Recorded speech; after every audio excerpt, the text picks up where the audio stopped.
when they raided him, he had his phone and he was like, I need to call my mom or a friend so they can come let my dogs out. They literally got his phone and you could see they put it in the bag and turn it on where they went to the settings, never sleep, and put it in a bag. Damn. And like plugged it to a power bank. Like it was like I was like, oh, they've done that shit before. I mean, obviously, you know. Yeah, I'm actually extremely proud of these. You know, I didn't set out to create a brand or a movement. I was just building something for me and my team to take daily. These pouches are sick. The flavor just kicked in. It ended up being so great that I thought it would be a shame if the world didn't get to try. All right, guys, we got a pretty uncommon thing because we're way out here in Tennessee. Usually it's hard for me to get guests, but Casper happens to live 30 minutes away. Yeah. So Casper, what do you like to be called, brother? It's funny. I'd say half the people in my life call me Casper, half call me Jesse. Okay. So like Casper is my name on social media. Okay. It also was my name whenever I was in my past life, like in the streets. That was what everybody called me, was Casper. Ghost. Yeah. I thought that was slick, right? Yeah. Well, actually, it's funny. I didn't come up with it. The nickname came from, I boxed growing up. Okay. And I was the only white kid. Oh, okay. They went there, so they called me Casper. Like, he's white as a ghost. Yeah. So that's where it actually came Can you from. imagine if we did that? Like, I don't know what's super black, but yeah, it wouldn't work out the midnight. same. I wish I would have made my name on social media just Jesse. Yeah. Because like Casper, in the trading world, I guess it doesn't matter, but it's not as professional. Right. But then I've talked to a lot of my other friends, and they're like, "Nah, bro, Casper's way cooler than Jesse." Yeah, it's definitely Like way that's cooler. lame. I'm like, okay, they're like Mr. Rogers head ass. That's my last name. Most people call me Your Highness or Sir or Your Majesty, but you can just call me Sir, Mr. Kind, beautiful David. Oh shit! These pouches are sick. The flavor just kicked in. I tried the only other ones I tried of this that are the like the healthier ones, like non-nicotine. They've run that ad. They claim that they work with like a bunch of tech companies. Ultra. Oh, true. They're all over Facebook ads. I've seen that too. I bought them. I got like a 3-pack of them, and they were just like they were like fucking like wet paper. Like I don't explain. Like you put a Zen in or any of those. It's like it feels normal. It kind of like holds its structure. Yeah. And they just had like a weird chemical taste to them, and they were like I don't know, they just suck. Anyways, these are good. I honestly didn't think I was gonna like them because I do the Zins, but they're pretty good. Well, thank you, brother. Yeah, man. Yeah, I'm actually extremely proud of these. You know, I didn't set out to create a brand or a movement. I was just building something for me and my team to take daily to kind of have an edge, and it ended up being so great that I thought it would be a shame if the world didn't get to try. That's a good story though. It's like a founder story, you know. Like I feel like people try to make shit up like that. Yeah. Like when you actually have that story, the marketing and like the vision of the company and the way that everybody works with the company and the way that the culture around like the community of people that buy it, it's like a real movement. Yeah. It's powerful, you know. Like otherwise, it's kind of lame to think like if a group of people were sitting around thinking, the pouch industry is booming right now. It's a $10 billion that's what Ultra industry. Does. That's what Ultra does. You can tell that's what they do. 100% because like their ads, it's like, you know, it's like addicted to Zen. Like literally, it was like, are you addicted to nicotine pouches? Try this. This is what OpenAI devs are using. Oh, really? Or what Meta. Yeah, they like claim like that all these big tech. And that's another thing for me is like, I thought about it after so my fiance, Anna, her name's Anna. She's super health focused. Like, dude, you could be like eating some, she'll grab that and be like, oh yeah, you see that? Same. That's poison. Brother, you know, but I'm thankful she's like that because I'm kind of like that too now. But she did that with those, and I started looking them up, and it was like all sort. There was like some it started with like a C or something, and it was like, yeah, this is like way worse than nicotine salt. I was like, what the fuck? These taste like shit, and they're like, I literally did one of them and like threw them away. Well, man, look, like so I've been on the other side now for 20 years, but there was a point in my life where I struggled with substances, you know? Yeah. And so now being a father and a grandfather and having people that look up to me and trust me to guide them, I would never, ever, ever put anything harmful in any of my products, you know, because my kids are taking these products. My family is taking these products. So it's I don't want to do something just for the sake of it, you know, being, I was like, well, we'll make more money. Like I could never do that, you know? And hey, you know, that's how it'll go farther though.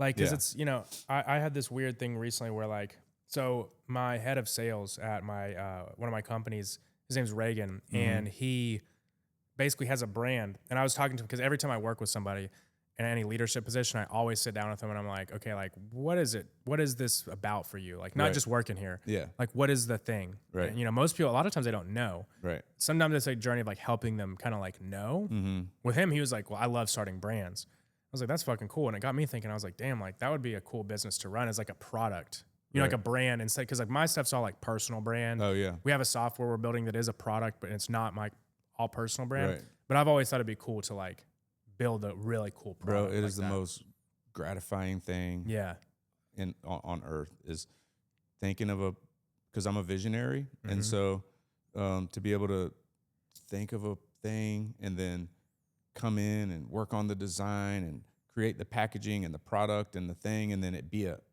thing that people enjoy, you know? Yeah. It's like, I don't know, it's kind of hard to explain the feeling you get. Yeah, no, it makes sense for sure, you know? Bro. It definitely, because like, it's just different when it's physical. Like I'm so used to this internet. I think the comparison would be like watching your daughter crush it at ballet or something, and all the other kids are, you know, she's like outshining them. Right. Yeah. That proud dad feeling, you know? Yeah. It's like, that's how I feel when people, they're like, bro, this is the best tasting pouch on earth, you know, which is altered nicotine pouches, by the way. Yeah. Best tasting nicotine pouch on earth. One of the things used by engineers. Yeah. One of the 20 different when substances. They can't find cocaine. Yeah, literally. Probably some more advanced. I was actually talking to this guy. So I have a software startup that I'm launching in Q2. And this guy used to work for NASDAQ, the lead dev. Mm-hmm. And he was telling me that a lot of these devs at like Anthropic and OpenAI and stuff, they're all on like these crazy like research chemicals and like peptide type things. Yes. Like injectables that are like, or like nootropics that you've never even like heard of. Yeah, exactly. Like one of them, they said, I had heard of this one before. It's called bromantane. Mm-hmm. It's like the Russians invented it in like the 60s or 70s for the Olympics. And it's just like it literally keeps your dopamine at like the same level you would have from like a cold plunge, but for like hours. Really? Yeah. Yeah, which is also a bad thing. Because then it fucks up your... I would never take that shit. That's crazy to me because like anything with your like brain chemicals. Yeah. Like you could tell me all day that there's like, they've tested it, whatever. Like it's just not, there's no way it doesn't have a negative impact. Yeah. You know? So here's the thing, bro.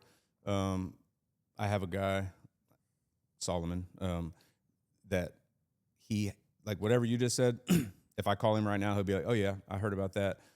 This is how it works. And this is the negative effects it has, you know, like he's constantly looking at that type of shit. Yeah. He's the one that I would go to. He's the one that I went to when I was working on the formula. He's been on the team for well over 5 years, but he and I both have passed where we would use other substances, you know? Yeah.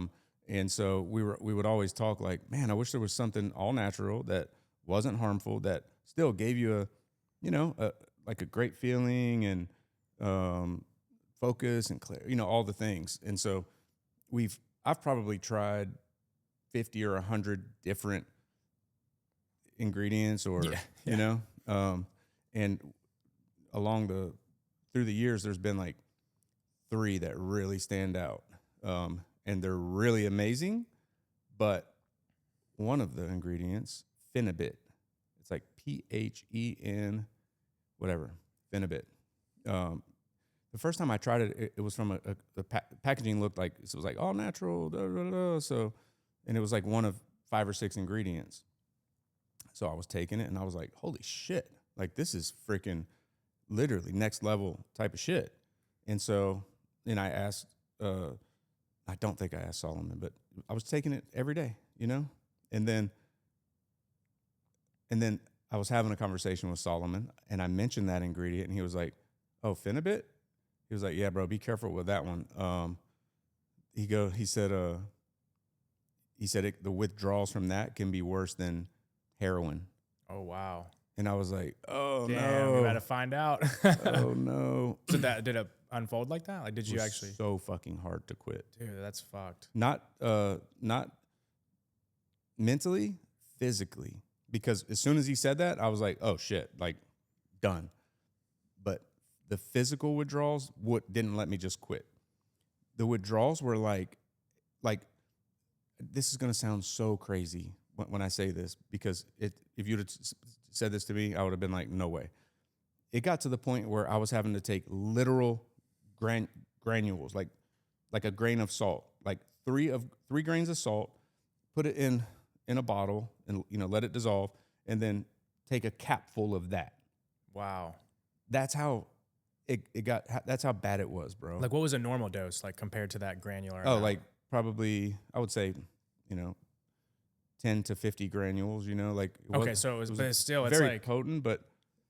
It's hard to even fathom that small amount would Right, it actually just have seems an like, it's like, amount, yeah, an bro, effect. there's no way. But like I'll give you an example. One morning, I forgot to take my little couple capfuls, and we were actually driving to Knoxville, and I got about 20 or 30 minutes into the drive, and I started getting these weird heart palpitations, and I told my wife, I was like, man, something ain't right. Like, and then I just felt my body start to slow down. I was like, started really feeling off, and I pulled over, and then she was like, oh wait, did you take your such and such, And I was like, no, I didn't. And I fucking turned around, drove home. Yeah. Had to get it. Yeah. So how long did that go on until probably 2 months, 3 months. Holy shit. Just like, that's because it didn't start out at that low of a dose. I would like take one pill instead of 3, and then Yeah. Yeah. See, that shit scares me. Like, there's so many different like like now with like peptides are now like really big too. Like, there's zero chance that, I'm not saying all of them are gonna like do something crazy to people, but zero chance that we don't see some kind of like like something's gonna happen. Something's gonna happen, and it's all from China too. Yeah. Like, most of them are from China, and like, I don't know, they're not regulated. They're from China. Like, obviously some are probably straight. Like, I know they've done a lot of tests on like BPC. Like, I take BPC 157. Yeah, BPC, NAD. Yeah. I have the benefit of having a friend that's like the most world-renowned biohacker in the world. Obviously. Is it like Peter? Gary Brecka. Oh, Gary Brecka. Yeah, so yeah. Anything that I'm like have any questions about, or typically I don't even ask questions anymore. I just listen to him, Right. And like the shit he's saying, I'm like, okay, I know he's done his research. I know he's tried it himself, and so, but yeah, I think there's probably 3 or 4 peptides that I take regularly: BP 157, CJC 1295, NAD. Might be it. Yeah, I got NAD. I haven't taken it yet. I literally just got that one. So you could, because like, I was talking to the guy I got it from. He owns a company. He actually works with me on my company, but it's called Sunday. You ever heard of Sunday? Mm-mm. So they're this new peptide company. He started it, and essentially the NAD plus, he told me, only take this early in the morning because it can keep you up at night. Yeah. And I was like, damn it, really? So would you say that that's like an accurate? Yeah. So what does it do? Exactly. Explain like. So like, how old are you? I'm 29. Yeah. So like, NAD is a naturally occurring whatever in your body, and then the older you get, the less NAD is in your body. So I don't know, as a 29-year-old how it would feel, but I mean, it's probably going to feel the same that it does for me, but maybe less, because you might already have more NAD molecules or whatever they are. Because I know it fights Alzheimer's too, so like that makes sense. Yeah, definitely slows down aging, fights Alzheimer's, but I do a NAD microdose every morning in my stomach. I used to go to the clinic and get IV, but it's like it takes an hour. Yeah. And it's like I don't have that time, Yeah. So now I just do a NAD microdose injection. I do about 70 to 100 milligrams every morning, and it's just like puts you in a good mood, gives you a little boost of energy. But I can see it not being smart to do it at nighttime. I always do mine in the mornings too. Yeah. Yeah, no, I'm going to try it for sure. But I made sense because my dad has Alzheimer's, and he's like, we basically got some other combination of these. It's called Do Not Age. It's like a website that sells all these different like compounds that'll make you produce more NAD. Right. But I was going to tell him, I was like, honestly, like, we need to just get you on this, because he's straight. It's not like he has like I didn't realize until he had it that my brain thinks like Alzheimer's, like, Yeah, like he's already gone. Right. No, like you couldn't even tell. The dude's literally like running around all day. The only reason they figured it out is because he had a stroke, and then they figured that out. But yeah, I'm about to tell him to start taking it for sure. Bro, nicotine is very powerful for fighting Alzheimer's. That's what I said too. Cause like, it's funny, the doctor he had, obviously, there's like the doctor opinion, then, they're kind of like, I mean, I think we're to a point now in the world where there is a lot of good advice out there that goes against doctors. A lot of good advice that goes against the doctors. It's all about incentives, right? It's like game theory. Like anything you think of, like whether you're making a deal, whether you're trying to analyze whether something is true or not, it's all about incentives, right? Yeah. So it's like the incentives of doctors, maybe they don't even realize what they're doing, but they're brought up in a system that is designed to keep people sick, to like keep them coming. So like, it's to the point where it's like there's such a lack of trust, for me at least, in doctors, where I almost am like more going to the opposite. Brother, same here. Like the whole story about me and Gary Brecka was I went through like maybe close to 2 years. I can't remember, a year and a half, 2 years of not being able to figure out what was wrong with me, going to see all the best doctors in the country, and all of, half of them saying like, oh, it's just stress, or and I would go home and not have answers and still feel like shit. And I was watching YouTube one night. I seen a Gary video. That next morning I told my wife, I was like, I don't know, I just had this feeling, Yeah, I was like, this guy, because he was saying all the things, like traditional medicine is trying to give you this just to, but they're not trying to cure you. And I think the video I seen was him and Dana. But anyway, I got in touch, back then, and that's maybe 3 years ago at this point, he was just kind of blowing up, so he was still reachable. And so I seen him, and then after 60 days of me following his protocol, which only consisted of diet changes, supplements, and cold plunge, literally night and day difference. So from that point on, I'm like, I don't trust doctors. Well, yeah, because it's like what actually works, like what are like the wealthiest people, the most successful people all doing, right? That's right. It's not that they're going to the doctor and getting on 25 different That's right. They're pills. not saying like, oh no, these 3 prescription pills, if you take this and this, cold plunge, exercise, red light therapy, supplement with the right supplements, Yeah, I need to get, man, I bought, so it's funny, I used to cold plunge. So I went through this whole kind of like redemption arc in my head where basically I went from, I was pretty like lazy. I was drinking all the time, just like I was fat, just complete, that's when I was fighting my case. Basically after Fahad, Fahad. Me and Fahad used to be partners in a trucking company. Oh shit, yeah. So that crashed the fuck out. It was total nuclear crash out. And essentially at that point I was just like at this rock bottom, and I started getting into cold plunge and getting into all this stuff. And it really did like make like a 180. I think, but I think a lot of it is too the identity shift you have when you start taking all that shit serious. Oh, for sure. Because now it's like your energy is more towards like, okay, I'm going to make decisions, have habits, live a life that actually makes a positive impact. So you just kind of like that transposes into everything you do. Yeah. But then I bought it called cold plunge and a sauna, and I barely fucking use that shit now. Bro, I need to start using it I would again. love to sit here and say that I use my shit. Yeah, right. But I just haven't been able to get back in the freaking routine, man. Like my excuse, I mean, it is a valid excuse for when I'm not here, but when I get home, I'm just like, because like even for the past 3 months, I've probably been home 10 or 15 days. Oh wow! In the past 3 months, like I think that's probably a true statement. And then it's like Florida, Arizona, Vegas, just all, Oklahoma, New Mexico.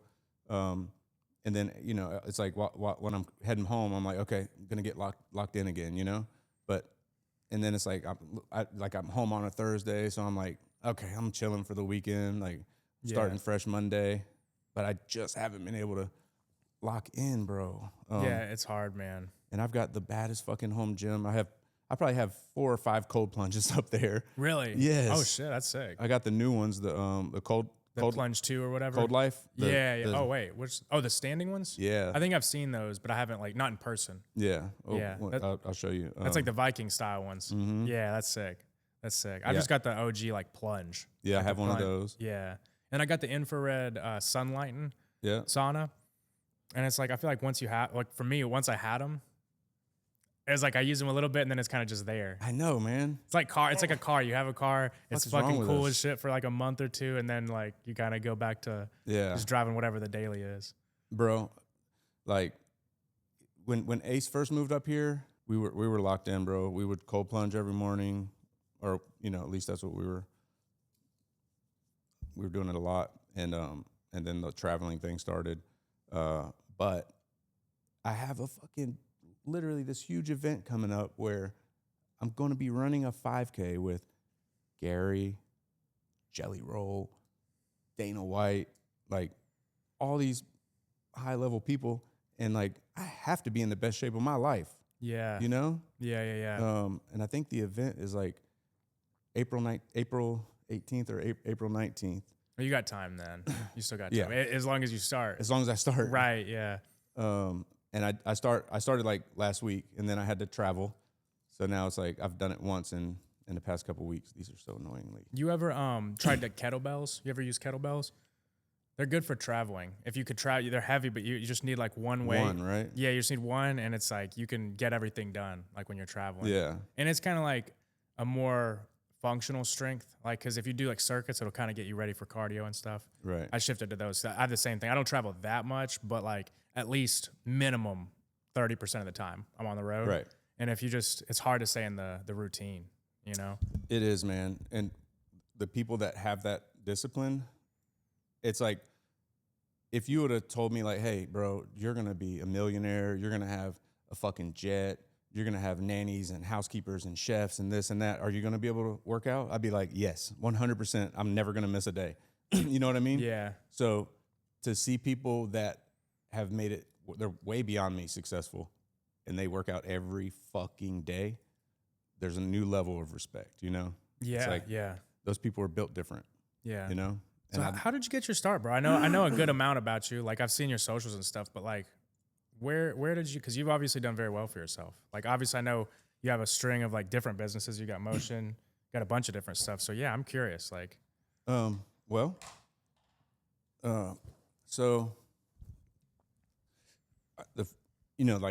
the first companies I had were always, like everyone else's, a lot of failures. But starting out at an early age, I knew, man, my reason for starting businesses, like when I was younger, when I was like a teenager, was not so much that like I had this fantasy of being an entrepreneur or a business owner. It was my dislike for working for other people. You know, it was kind of like my I had a problem with like authority. You know, like I took it personal when people would ask me to show up on time. You know, like right, yeah. But this is what I was like 16 or something. You know, and those were all. There was a couple in between that were semi-successful, but the first thing that really changed my life was started from a tattoo shop, and then from there I started selling vapes in 2012. That was the time to be selling vapes. That was when they were that was popping the time off. to be selling vapes. Yeah. And then from there, I just fucking put, like, for the first 10 years or however long, just dumped every dime back into everything that I've done, and always bet on myself. That's the short. That's the short version. I'm sure. But I'm sure you wanted the good, like the facing life in prison. No. It's it's funny when people ask me the same thing. It's kind of like, well, it's a loaded question, dude. It's hard to answer. Like, my wife just got on to me for being too long-winded. Yeah. She's like, babe, you literally just spent 6 minutes talking about something that nobody really cares about. Like, and then, I got this lady that's, I haven't done any classes yet, but it's like, I just need help, bro, like getting my story dialed into where it's like a Jelly Roll story. It's hard, bro. No, that's is. another thing you don't think about until like you have to go out and like make content tell and it. shit. Yeah. There's a guy, his name's Vin. I never can pronounce his last name. He's a Vietnamese guy.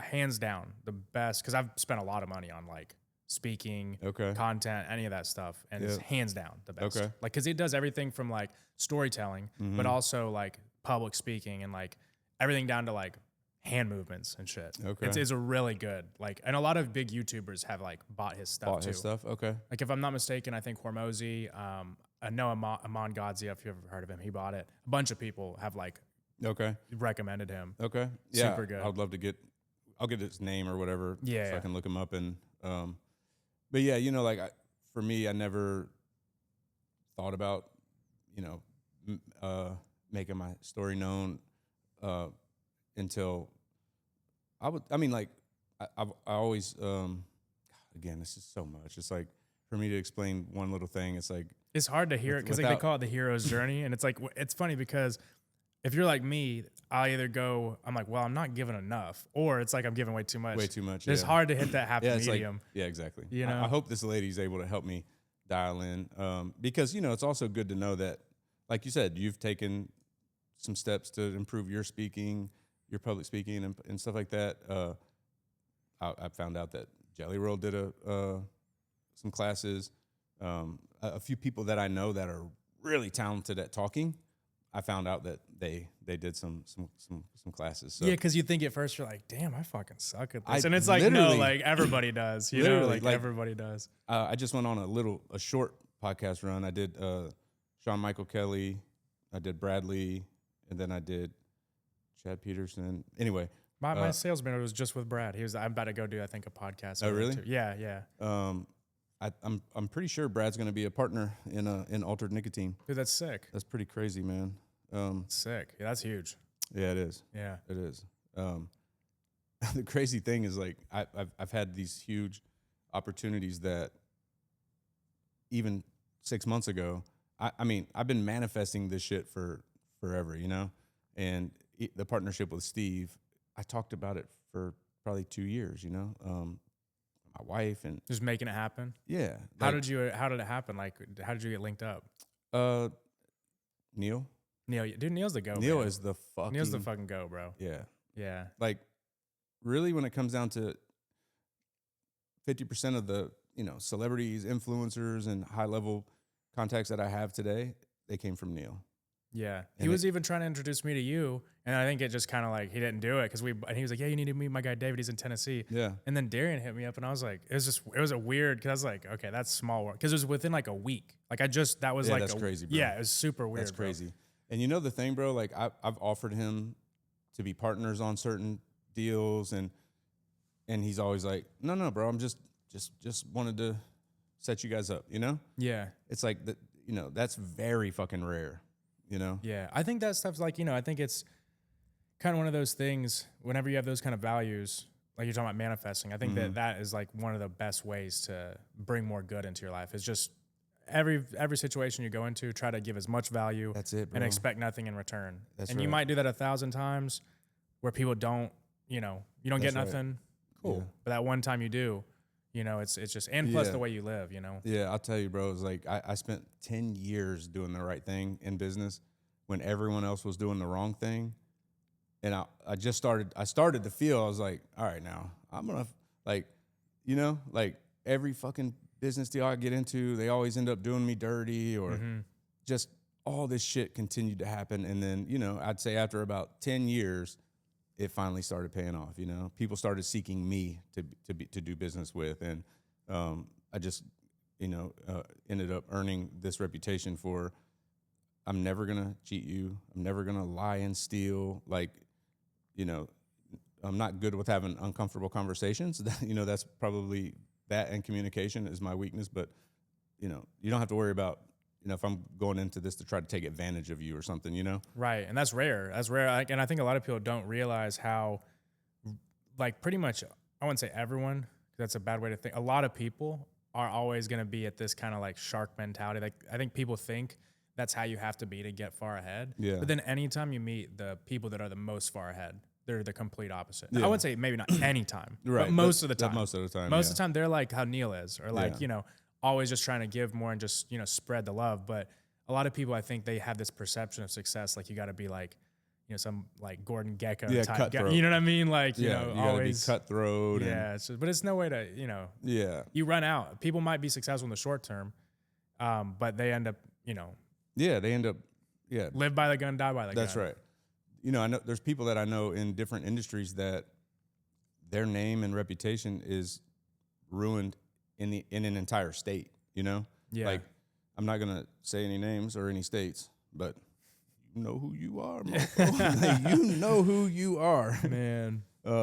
And yeah, but it's like, you know, you can be an asshole, or you can be short tempered, or you can have negative, whatever characteristics, but you can still be a good person and be honest, and it's like, right. I know a lot of dickheads that I trust. That's right. And I'd rather have that any day. Yeah. I'm not the most pleasant person to be around, brother. Like, right. I'm probably, depending on what I've got on my mind and how many things I'm juggling, I could get really short and to the point, and that can come off as like, damn, brother. Like, yeah. And I'm never looking for my brain is wired to where when I walk in a room, no matter what room it is, I immediately pick out the flaws. If there's something sitting over there on the floor, or if this is crooked, and it's not intentional at all. Like, I don't know what it came from. But so because of that, I never see the good in the room, I only see the flaws or what could be improved, or, oh, that could be done different. If you did it this way, it would be a lot quicker and more efficient. And so for my team, I'm sure they feel like, damn, like this dude never fucking says thank you. He never, it's never enough for this guy. Yeah. But that's a good way to be, especially with products. I think with products, you got to be like that. Yeah. Because like it's all about like making it the absolute best. Yeah. At every turn. There's no compromise. For that shit. That's what I was getting at earlier is because of my experiences with different natural ingredients. I would never put something like that in one of my products. Right. And it's not, you know what? I was about to say it's tempting to put something, but it's not. It's not even a question, because I just had a guy the other day send me an ingredient, and he says, hey, one of our big competitors has this ingredient in their pouch. And it's the brand that you mentioned earlier. We won't put that in here. Yeah. But the ingredient is not good for you. Oh, it's the one. I know what ingredient, because I do my research with that shit. I went and looked up. I was using AI and like did like a deep research prompt on all the different compounds of it, and it was like all are good except this one. Yep. And it was just this like crazy synthetic thing that's like, it starts with a C, and I can't remember what it was. The chemical. It starts with a C, but it's like it was saying that in ways it was actually worse than just fucking nicotine salt. Yeah. Like, so I'm like, okay, but I mean, like. Yeah, I mean, and that's the cheat code, the shortcut for them, Yeah. And hey, whatever. Maybe they didn't do their research, but well, like puts you in a different brand, because like now it's like there's two different ICPs. Yeah. There's the ICP that actually like knows their shit and wants something clean, and then there's the kind that's just like, yeah, that's fine. I'll buy the fucking whatever, right. Exactly. Yeah. Yeah, exactly. I mean, like for me, I've always been in industries and made products that my friends and family use. Like my brother is a big cannabis user, so it's like I want to make sure that all of my products are clean. I just think of it like if like, would you want your daughter or son or brothers to use this thing? And if the answer is yes, then I think you probably have clean ingredients, right? But you think if you ask the CEO of Big Tobacco, hey, do you want your daughter smoking these? Is he going to say yes? No, they're going to be like, we don't touch that shit. We're like, no, we stay away from cigarettes. Like, it's like that Michael Jordan meme. He's like, whoa. Yeah. Nah. Yeah, exactly. No, I think that with like anything you're doing, like I even know people that are in like the services industry, and like you could tell, like I was consulting with somebody, and you could tell they were like apprehensive to sell it to a family member. Oh, really? And I was like, doesn't that tell you something though? Like that's a problem. You know what I mean? Like that's a big problem. They're like, well, it's it's just like different. I'm like, but that's why like you're not. Again, it comes back to that shark mentality. People think you got to be like that, and it's like no. Like the people that make it the furthest are genuinely, they give a shit about the impact it makes. Right. Like no matter how small or how big they care about the quality of the impact it makes. I'm pretty sure and not to talk about my brand specifically, but I think if you had brand A and brand B, and if brand A had like this ingredient that was controversial and could be harmful, but made you feel as good as or even 10 or 15% better than brand B. But if you said brand B, it was like all natural ingredients, nothing harmful, you can't overdo it, may have a little bit less effect than brand A. I think 9 times, maybe even 10 times out of 10, people are going to choose brand B if they know. Right. So that's where it becomes like the marketing becomes education. Right. I think that's like, you see that a lot with like the whole like supplement game, like stuff like that. Yeah. It becomes now it's like, how like the people that are very interested in that stuff and actually educating themselves. Yeah. There's like this big shift now away towards, like the Huberman way of thinking, like That's right. biohacking and all this stuff.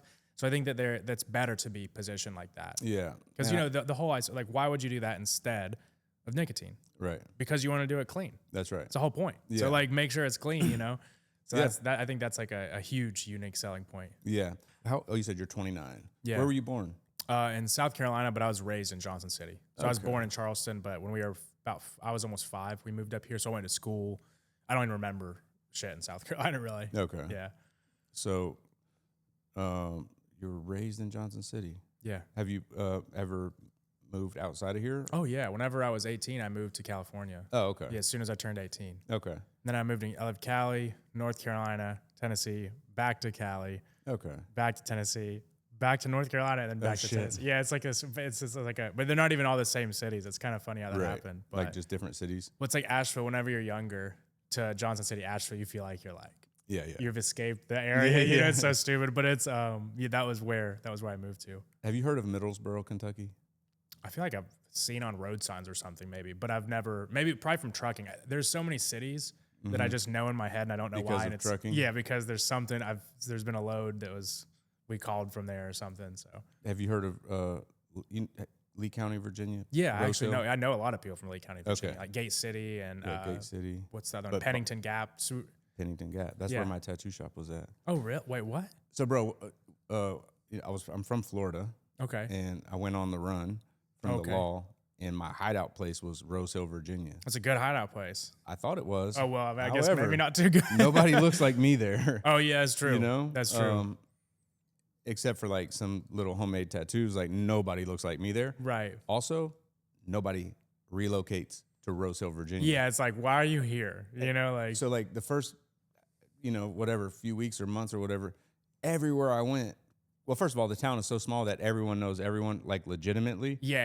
It's like you go to the gas station, they're like, who is this guy? I've never seen him before. And where'd you move here from? And then the next question would be, why? Yeah. And I was like, what do you mean? Why? People move. That's what I thought. They're like, here? Like, what are you, a fucking farmer? Like, something's going on. Yeah. So eventually, it didn't take long. A few months, I got caught and arrested, extradited back to Florida, and then did my time. And then, my family, I had already moved my wife and kids up here. So, but yeah, where was I going with that? I think we were talking about growing up in Johnson City. And Yeah. So, when did you graduate high school? Yeah, Science Hill. Oh, okay. Yeah. Go to college? No. Well, I went to orientation and then I didn't go.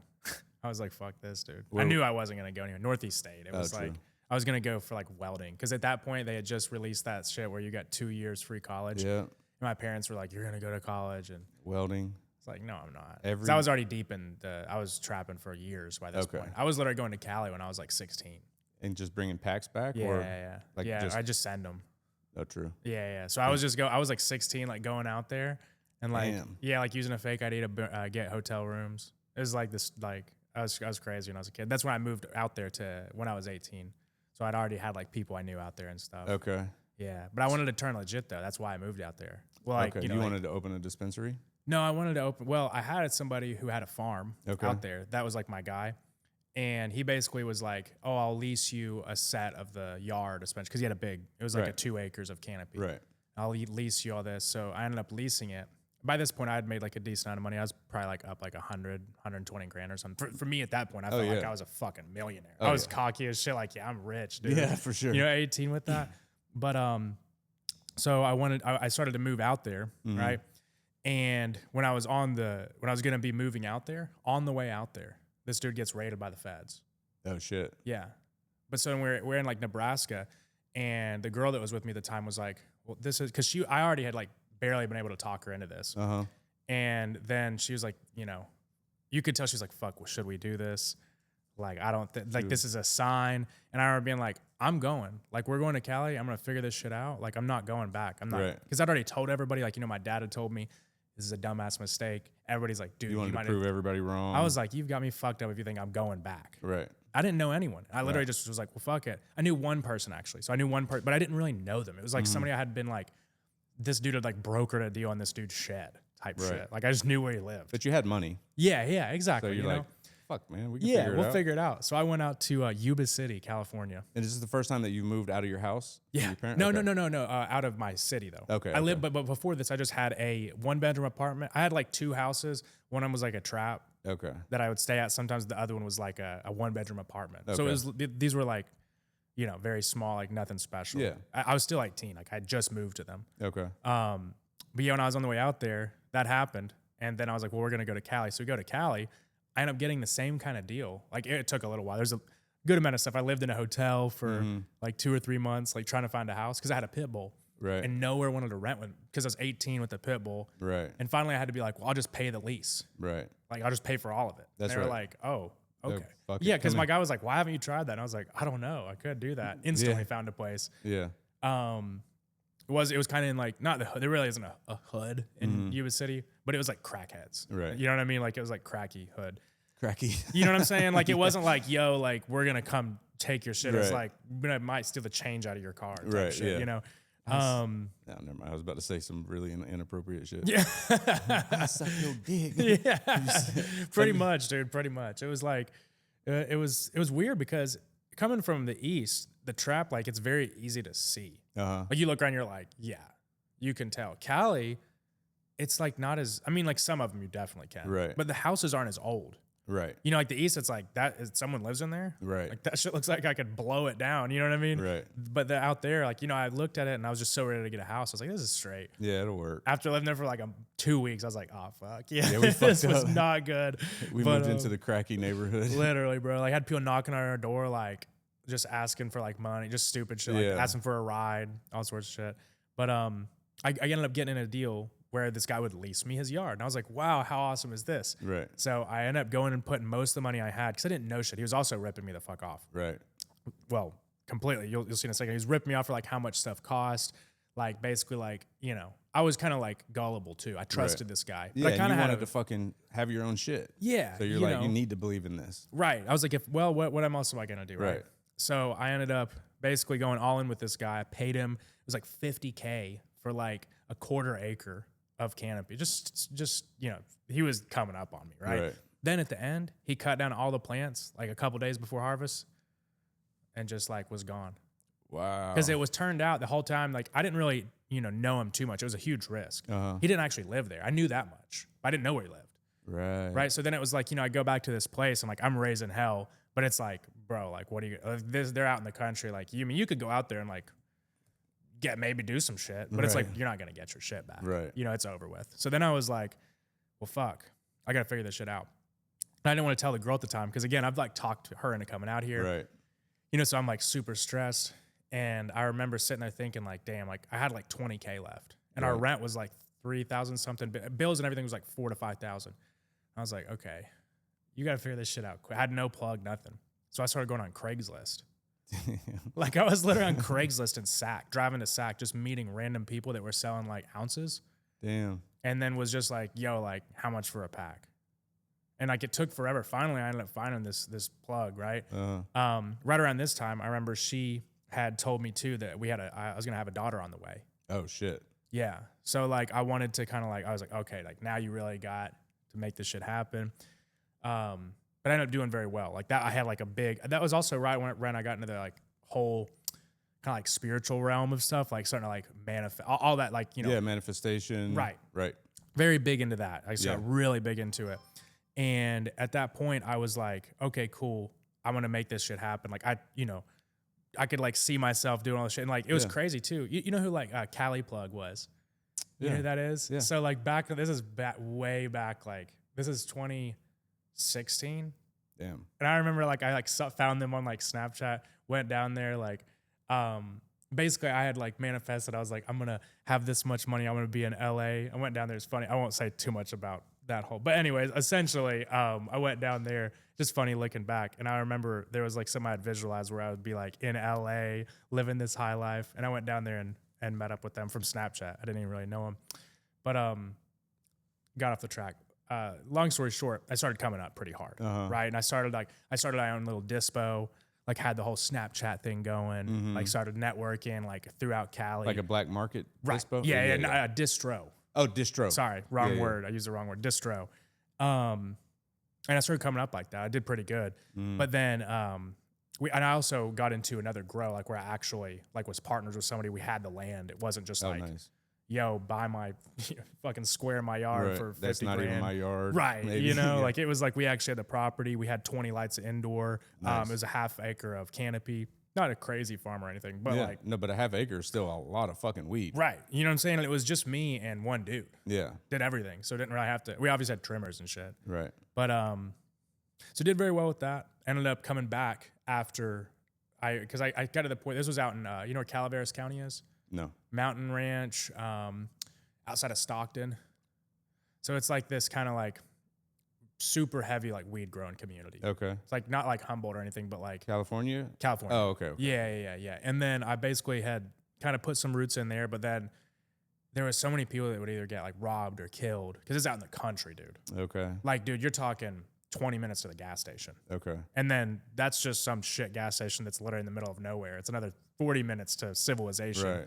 So there was all sorts of people like, you know, getting set up by their trimmers, all that stuff. And then whenever I got to that point where I realized like, yo, like you got a kid, everybody kind of knew me. Everybody called me Tennessee because everybody said I had an accent. Right.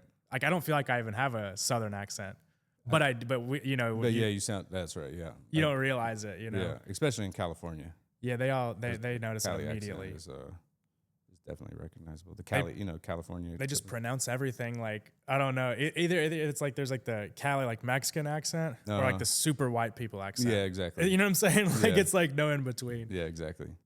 Like here people say oil for oil. You know? Yeah, like, oil. I need 2 quarts of oil.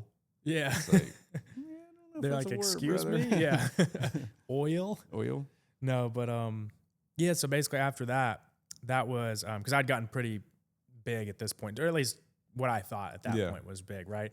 We were making good money, doing a bunch of different odd jobs, we'll say. Yeah. And then I had the bright idea, like, okay, cool, I'll just come back to Tennessee and like I'll set up shop over here. I've got my shit back. I was like, this is making it right in my brain. The money's way bigger if you right exactly. In my brain, it was smarter and safer to do that than it was to stay in Cali. Right. Because at that point it was like you're choosing between like, okay, like jack boys and like people that'll kill you or like cops. Right. Because back home, like I could operate in ways where it was like, yeah, there was a risk of that, but it wasn't nearly as bad as like, bro, I'm out here sitting in a field in the middle of nowhere. Right. And multiple people know where I live. It's just like a recipe, you know? I came back, ended up falling out with the mother of my child. And then I went down like a hell bent like route. Like started getting. Did she come back with you? No. Oh, to Tennessee. Yes. Yeah. We came back. We moved back together, and then it was like less than a year after that. I'd gotten in some trouble. Like I got caught with like a 10-pack. Right. Nothing crazy. And I tried to get out of the game, and then I did door-to-door sales, and then ended up doing good at that. Became a closer, then became a sales manager, and was doing good. Right. And also, I'd made some money at crypto at this point. I've left a little bit out, but basically, I'd came up like huge off crypto. Right. And then, like, essentially, I was just completely fucking stupid. Like, fucked up all my money. Was trying to trade. This is where I started trading. Like, for example, like Ace asked me, I was like, "How long you been trading?" I was like, "Well, a decade, but like actually serious, like 5 years." Yeah, so like the first 5 years was just total, stupidity. Right. But ended up like messing everything up. Me and the mother of my child had a falling out. Not because I messed everything up, just for other reasons. And then I was like, fuck it. I'm going back to the one thing I know. Right. And then I went like hard. I was involved in like other things than weed, because like I got charged with conspiracy for cocaine and marijuana, right? Okay. And money laundering. But it wasn't a federal case. It was like a state case. So I got charged for, I'll leave out all the small details, but I went pretty, things got pretty crazy, right? So whenever that came, that whole investigation started, then I left again. This is why I said I went back to California, because it was like I knew something was going to happen. I mean, like one person went down that I knew was like, oh, he's going to roll. Right. And he knew a lot, Right. Ironically, how this ended up happening?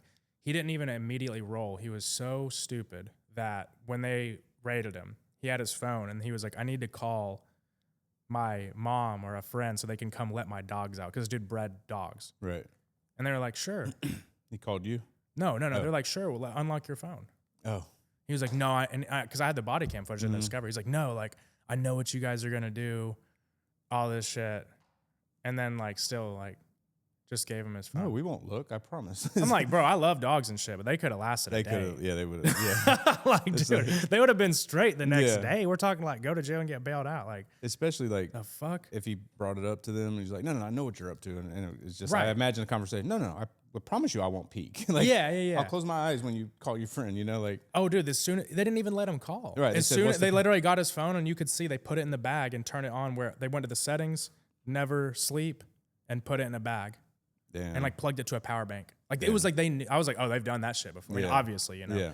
But you know, ironically, that was the best thing that ever happened to me. Like I'm so glad he did that. Yeah. Because if he wouldn't have done that, I wouldn't have changed. Because and I'm sure you probably had the same. I have. Yeah. You know, because when you're in that life, that's all you think you're good. You're like, this is what I'm made for. I couldn't. You almost feel like, at least I felt like I couldn't have started a legal business. I was like, that's just not for me. Like that's too advanced. You know, this is what I'm good at. This is what I know. Yeah. And plus it's an identity thing. Yeah. It was definitely an identity You're thing. the man. Yeah. You know, you're the dude. You're the cool dude. You know, all that shit. So I always say like, I've still not spoken to this guy because he ended up after that. He did snitch too. He, you know, did all sorts of stuff. But he didn't actually go to testify though. That was like the thing that kind of, you know, like if it wasn't been for that maybe things would have played out differently for me. But yeah, essentially, like I haven't talked to him. We were best friends growing up. But if I did, I'd be like, dude, thank you. Because if he wouldn't have done that, like obviously, you know, fuck you, but thank you. Yeah. Because I would have never stopped. Right. And who knows what would have happened. Right. Yeah, no, for sure. Like, it would have probably even gotten, because like after that happened, I moved back to California, but I moved to LA. And I was like, well, outside of LA, not in LA. And I was getting involved in like way worse shit, you know, like definitely. But and I also was trying to get out of it. So I started to trade like seriously then. This is like 2020, right? So that was when I remember, ironically, going back to the Cali plug, dude. By this time, I was wise to like, I wasn't going to like, you know, back then I thought that was like the plug. Then you kind of like, okay, yeah, I got. Yeah. But you know, I saw on an ad this trading Discord called Playbit. So I saw this ad right around the time I was out there. I was kind of like depressed. I was taking Xanaxes and shit. I was like fucked up mentally. Right. I wasn't on the run, but like I was. Right. Like I wasn't, but I knew. Right. Yeah, you knew that it was coming. Yeah, I would try to tell myself like, nah, you're gonna be straight. You got out of state. They've something's happened and they're like, just not gonna charge you. Yeah, exactly. Like, yeah, they're just gonna let it die down. Like, no, they're definitely just waiting for a grand jury. But essentially, I wanted to get out of that shit still, right? So I remember at this point, I hadn't really touched trading in like a year or two. Like I had like in COVID, I bought like some Bitcoin and like I remember I bought this fucking stock tips. Like it was just like, you know, stupid shit and didn't really make much money on it. I sold it too early. But I saw this ad and I was like, it felt like a godsend. Kind of like you said with the Gary, like the intuition. Right. It was just like, I just instantly got it, bought it. And I was one of like the first members of this Discord. And this is when everybody had got into trading through COVID. So most people were new. Right. Most people had no idea what they were doing. I had been trading off and on, even though not profitably. Right. I had but made you knew money more than all of them. Right. So I was kind of a head start and I started to do really well. So then I kind of positioned myself in this group as like a coach. Right. And they hired me and I started to stream and I was like, damn, okay, like cool, maybe, because these guys were making a fucking killing off this. Right. I didn't understand this whole internet money shit at that point. Right. Like I thought I was rich because I was trapping, and then I was like, these guys make way more money than most of the people I know that are trapping, like without having to look over their shoulder, without having to worry about like going to jail and shit. Right. So it was like, to me, I was like, damn, like everything happened for a reason. Like I got out of that area. This all was happened for a reason, and then like boom, I got raided. Oh yeah. Yeah. Like I was like, you thought.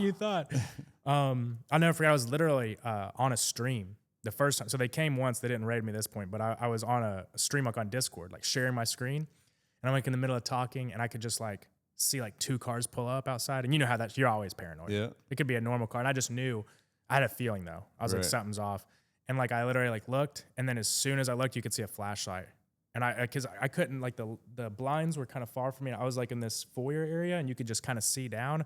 I could just see a flashlight shining. Right. So I immediately just shut the laptop. Told my friend, I was like, get on the fucking ground. Because then they were knocking at this point. He was like, bro, they're going to come in. I was like, they would have already came in if they could. Right. They would have not knocked. Right.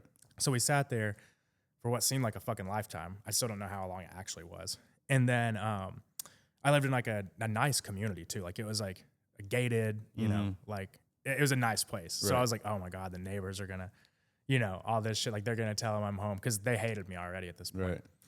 They finally left. Right. So then the next day I take my friend out of there, clean up the house. And then the next day I got raided. Like full. I knew though. I was like, they're coming back with a warrant tomorrow. Right. And at that point I didn't know because they wouldn't tell me what I was. They're like, it's a sealed indictment from Tennessee. And then they put me on this like fugitive from justice thing. So it's basically like if you're on the run, even though I wasn't technically on the run, they put you into a higher security. Trust me, brother. I've been Yeah, as I'm saying it, I was like, you probably had the same shit happen. So like they treat you like you're like, you know, fucking America's Most Wanted type shit. Yep. And I was like, I had to go to the Riverside County jail because it's Riverside County. That shit was like, I mean, it was straight. It was almost so funny to the people in there that I was in the block that I was in because it was the only white dude. They're like, what, Peckerwood? You know, he was like, yeah, you're the only Pecker. I didn't even know that term. Yeah. Because I hadn't actually been to jail. Right. Like I had spent a night in jail once or twice before that. But for like a fucking like stupid shit. It was in and out. Like I didn't even make it to the actual jail. Right. It was just booking and. Right. You're in that little cell by yourself. This is the first time I've been in jail. And I remember the first thing was like when I went in, there was like this dude, he was literally like probably 6'5" at least. I don't even know, like huge, bro. Like he looked like a fucking ogre. And he was just walking back and forth in the cell, just tweaking out.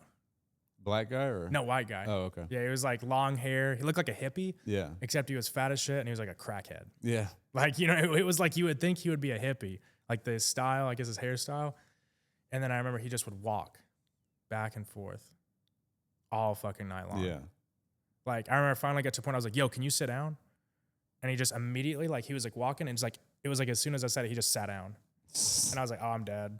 I was like, but do not go to sleep tonight. Yeah. I was like, this dude's going to get you. What did they say? NPC, non-player? Yeah, this dude was, like, sit down. Boom. Literally. That was how it was. Like a Skyrim player sits down immediately. Yeah. And he didn't say anything. And I was like, it turns out the next, like it was like a day or two later, he was like, yo, man, sorry about that. I've been coming off dope. I was like, I thought your ass was fucking way worse than that. I don't know what kind of dope this guy was on.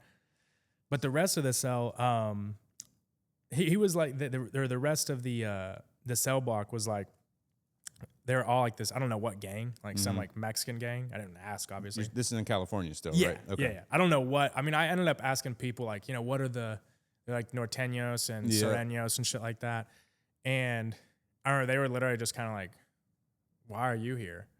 Like, what did you do? And then I was like, honestly, I still don't know what I'm charged for, but I'm guessing it's drug conspiracy. Right. They were like, all right.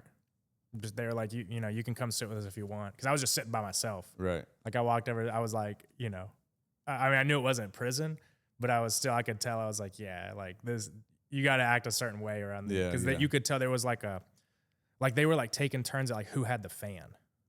Right. Like, it was, you know what I mean? Like it was like the big fan because it was hot as fuck in there. Right. I was like, okay, if they're doing that, like there's some politics. Yeah. But I had to stay there for like a month and then came back and they came and got you, right? No, so they actually flew. There was like a private company. It's like I was like, I guess like a mercenary effectively. Instead of the U.S. Marshals, since it was state, I guess the Tennessee hired this guy. Oh. So whenever they came and got me, and that was why it took so long too, because like I got like extradited. I think it was like 2 weeks, and then they just took forever. They're like, yeah, they're coming to get you tomorrow, every day for like weeks. And I was like, what the fuck is going on? Right. Calling my lawyer, and he's like, well, you can't really do anything. And I was like, all right, whatever. But I remember when they came and got me, this is the craziest story too. So the guy that came and got me, he was fucking huge black dude. Like looked like he'd be like, you know, like Aiden Ross's security or some shit. Right. And he was a fucking dick. Like, fuck that guy. I hope, like, that's the one guy, all the cops were at me. They were all not, this guy was such a piece of shit. He was like, basically be like, yeah, man, I hope you get ready for prison, man. You're going to love it in there. Like, there's some dudes that'll fuck you up. Like, just the whole time talking just shit. Fucking taunting you. And yeah, but like, what was the most funniest thing, bro? So he came and picked me up, and they had put me in this jacket. So it's like a hoodie, right? And you put your hands like in your pockets like this, and inside there's holes, and they have you shackled. Right. Because they were just putting me on a plane. Like it was they didn't want people to see that you were. Right.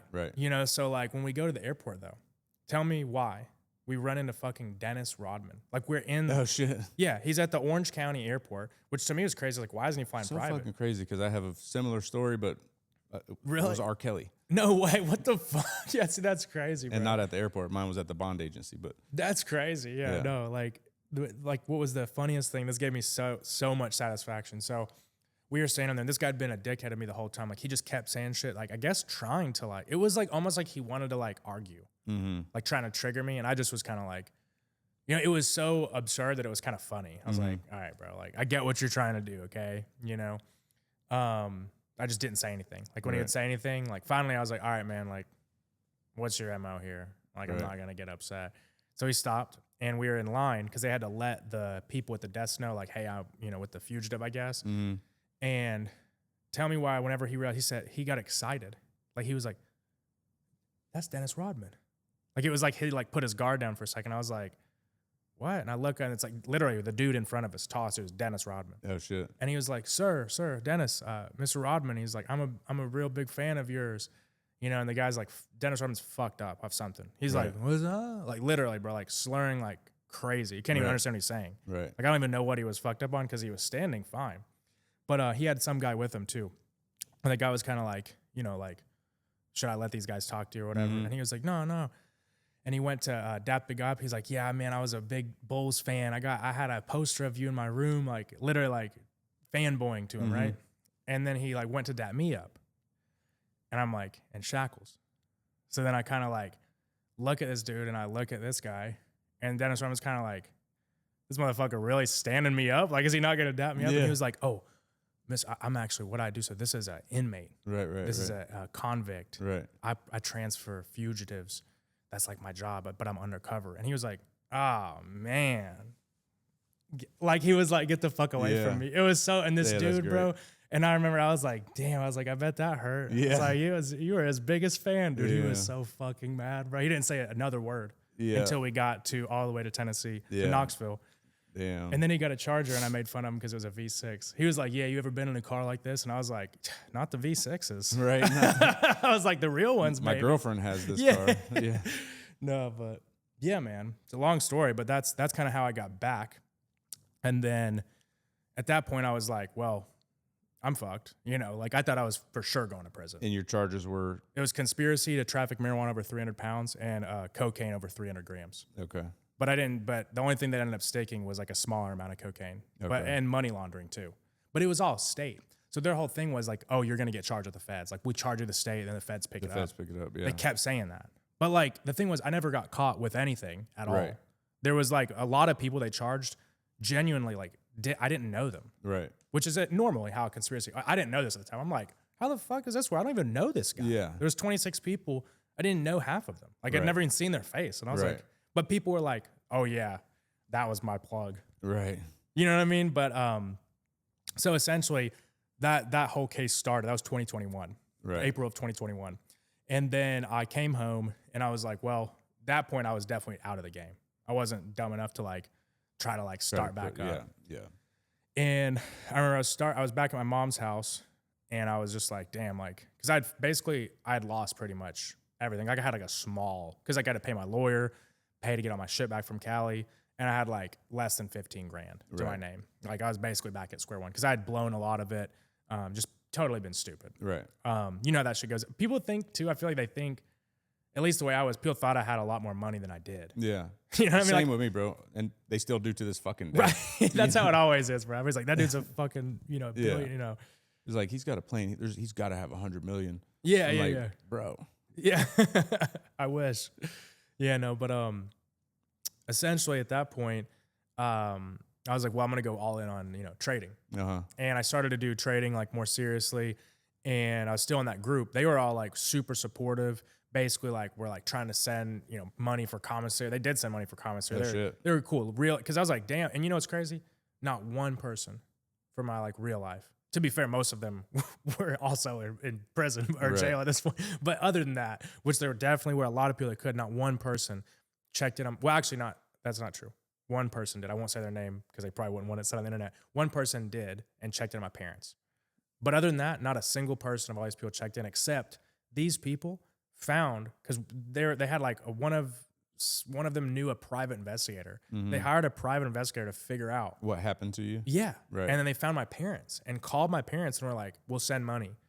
My parents were like, who the fuck are these people? You have the fucking drug dealers calling. And I was like, no, I swear they're not. Yeah, they're traitors. Yeah. They were like, you tell me this bullshit. Like they thought it was a lie. Yeah. They're like, don't ever have these people call my house. I was like, I swear to God.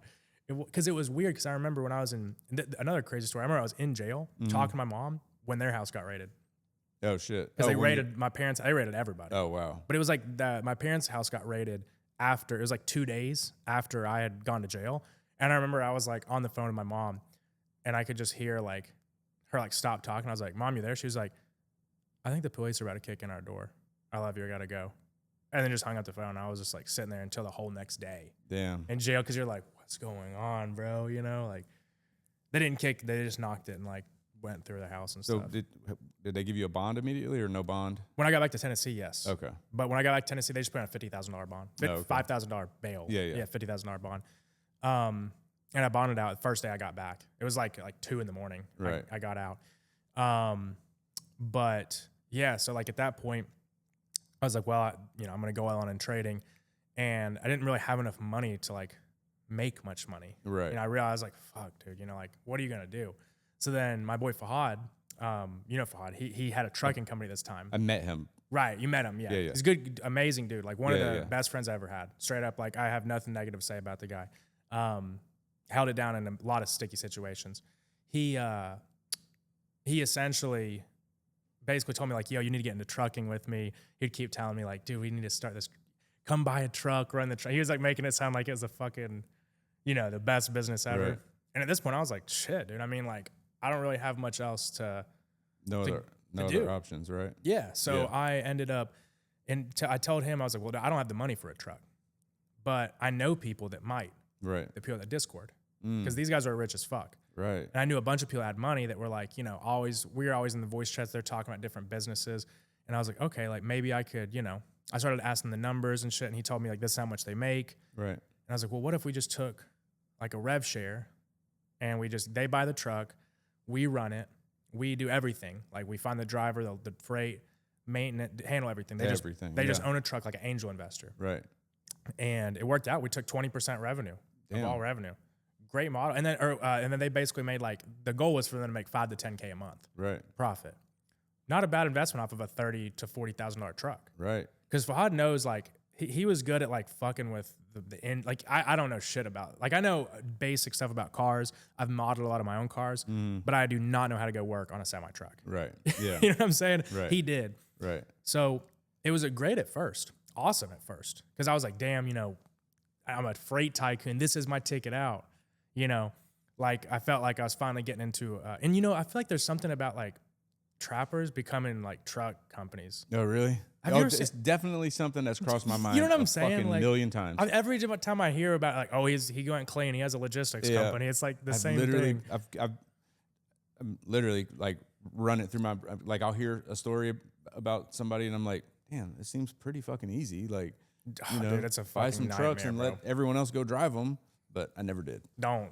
It's a nightmare, bro. Yeah. Nightmare. Maybe that was my first like big legal business. Mm-hmm. Maybe I was just an idiot, but it was a fucking nightmare the whole time. Also, too, we didn't really understand how to delegate. We did everything. We had like his mom helped us out with our books. Right. And then we had like a mechanic who was, we didn't really have a team, right. So, and we were running like 12 trucks. So we ended up getting fucked over by one. So the way we would do it was we would have these like investors that would basically like put money into trucks. And we had this one guy who knew like 3 people at first. Started out with this group of 3 people. Mm-hmm. They got, I think it was 2. There was either 2 or 3 trucks with this company. And then that guy started another company with other investors and they got another 2 or 3 trucks. One of them had 3, one of them had 2. I can't remember which one was first. So essentially the way that we did it was, okay, you buy the trucks, then we'll take them and figure out how much it's going to take. You pay to get them fixed up front. Right. And we'll go and, fix them for you, then get them on the road. What that turned into, because we ended up getting our own shop, like leasing we say as a shop, like a fucking metal building with like, concrete in it and a bunch of old tools that they didn't even move out. But essentially they ended up like running up a bill with us that we like fronted them on more trucks. Mm-hmm. So like basically like they would give us the truck, we would put it under our insurance, right? Because you have to have the truck under insurance to really do anything. Right. And then it was like, well, they knew we had to like do something to get the truck on the road. Like they kind of knew they could just not really pay, and we would just pay for the truck and, you know, try to like, basically they would pay us like out of their cut. Like, oh no, you just keep our cut. Okay. And we weren't like cash flowing enough to be ready for that. Right. So essentially that started this like series of like, you know, dominoes falling. Right. And we also didn't plan for this too. I look at it like, to be fair, or to be clear, I don't blame them. Like in my opinion, you can't get fucked by anybody but yourself. Right. Like you let them fuck you. Yeah. You know what I mean? So that was a valuable lesson. Long story short though, we ended up getting to the point where that business, there was so much fucked up shit that happened. We had a mechanic blew his own brains out at the shop. Oh Lord. Yeah, Fahad like found him. We had somebody have a heart attack in the truck. We had somebody try to steal a truck. I mean, dude, that's why I say don't get into that fucking business. Yeah. Maybe we were just like really bad at it. But everybody I've talked to that is like ran logistics companies for a long time is all will say like, oh yeah, sounds about right. Mm-hmm. But essentially, I went back to rock bottom again. Whenever it ended, Fahad was in debt. I had like $500 because we basically, what we did though, the other investors were good people that took care of us. So I was like, bro, we're not fucking my name up. Right. You know, we're going to pay them out and like make sure that they're good. Right. So we did that, but at the cost of like literally everything else. Yeah. Yeah. Like I had $500. Like it was like $480 after it was all said and done. And I was honestly like, damn, that was impressive. Like, how did you fuck up this bad? Right. And mind you, I'm still fighting this case. So I'm like, dude, you're fucked. You know, I got depressed throughout this whole time when I was like,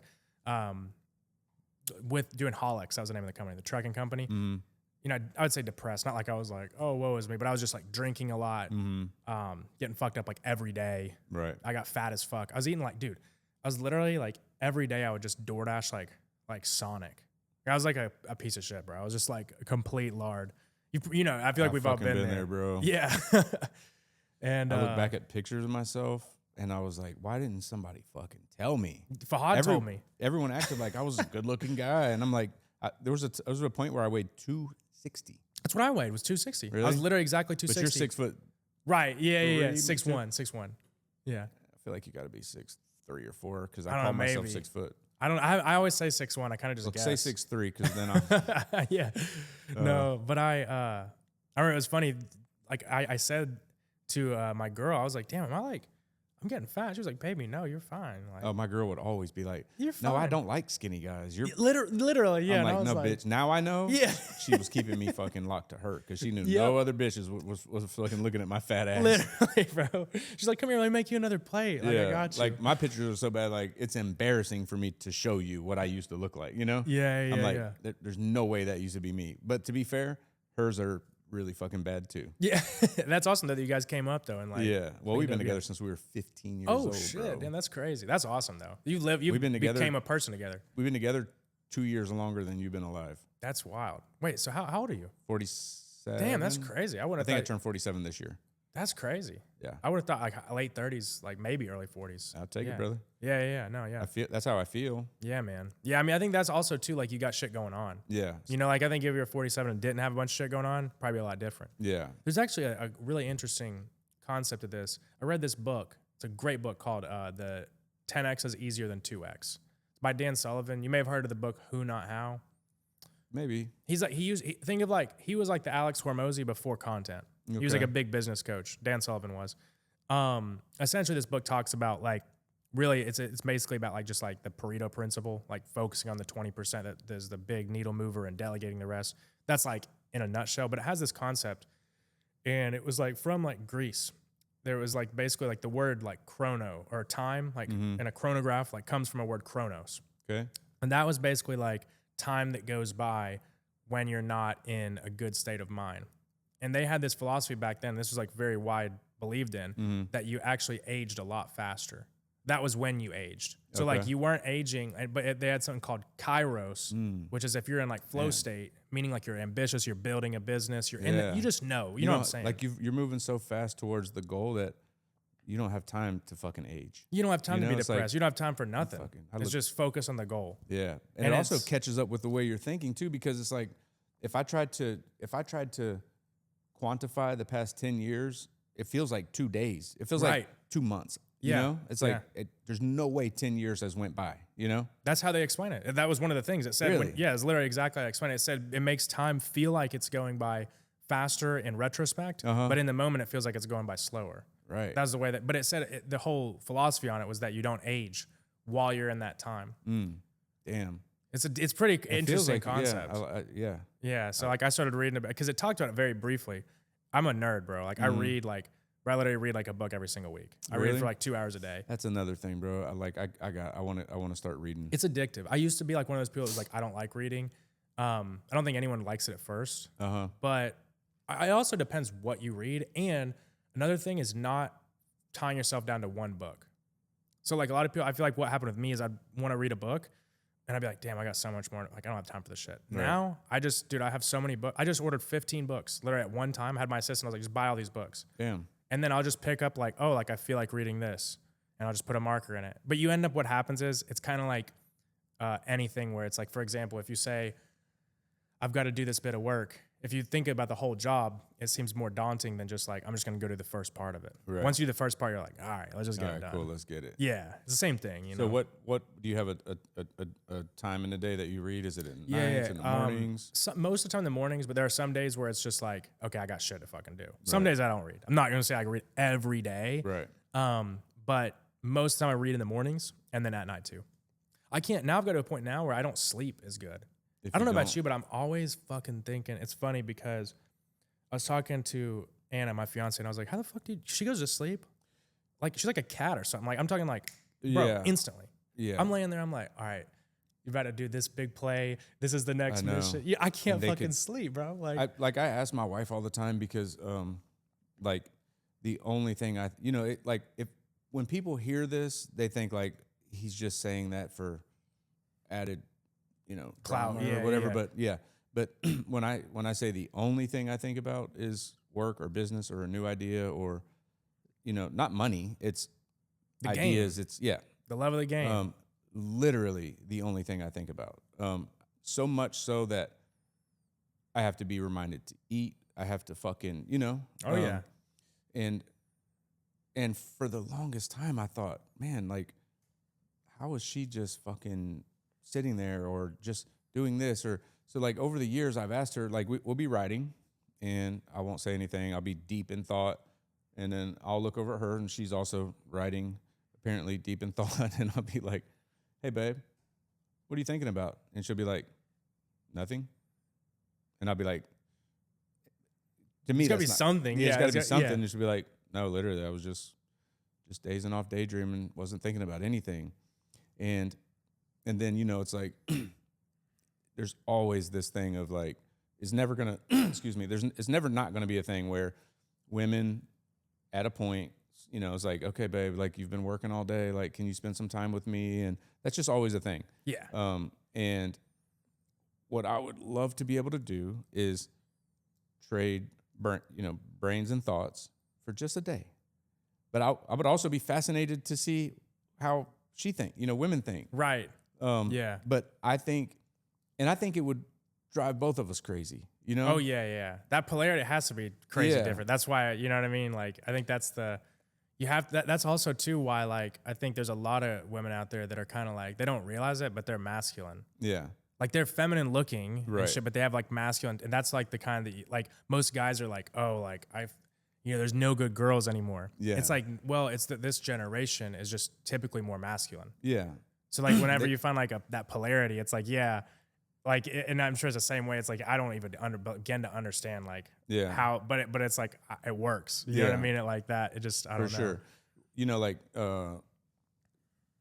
the fucking, the world had, or is trying to psyop everyone into thinking like, everything's backwards. Women should be able to go work, and they should. I'm not saying they shouldn't. Yeah, but here's the thing, bro. I don't give a fuck what anyone says.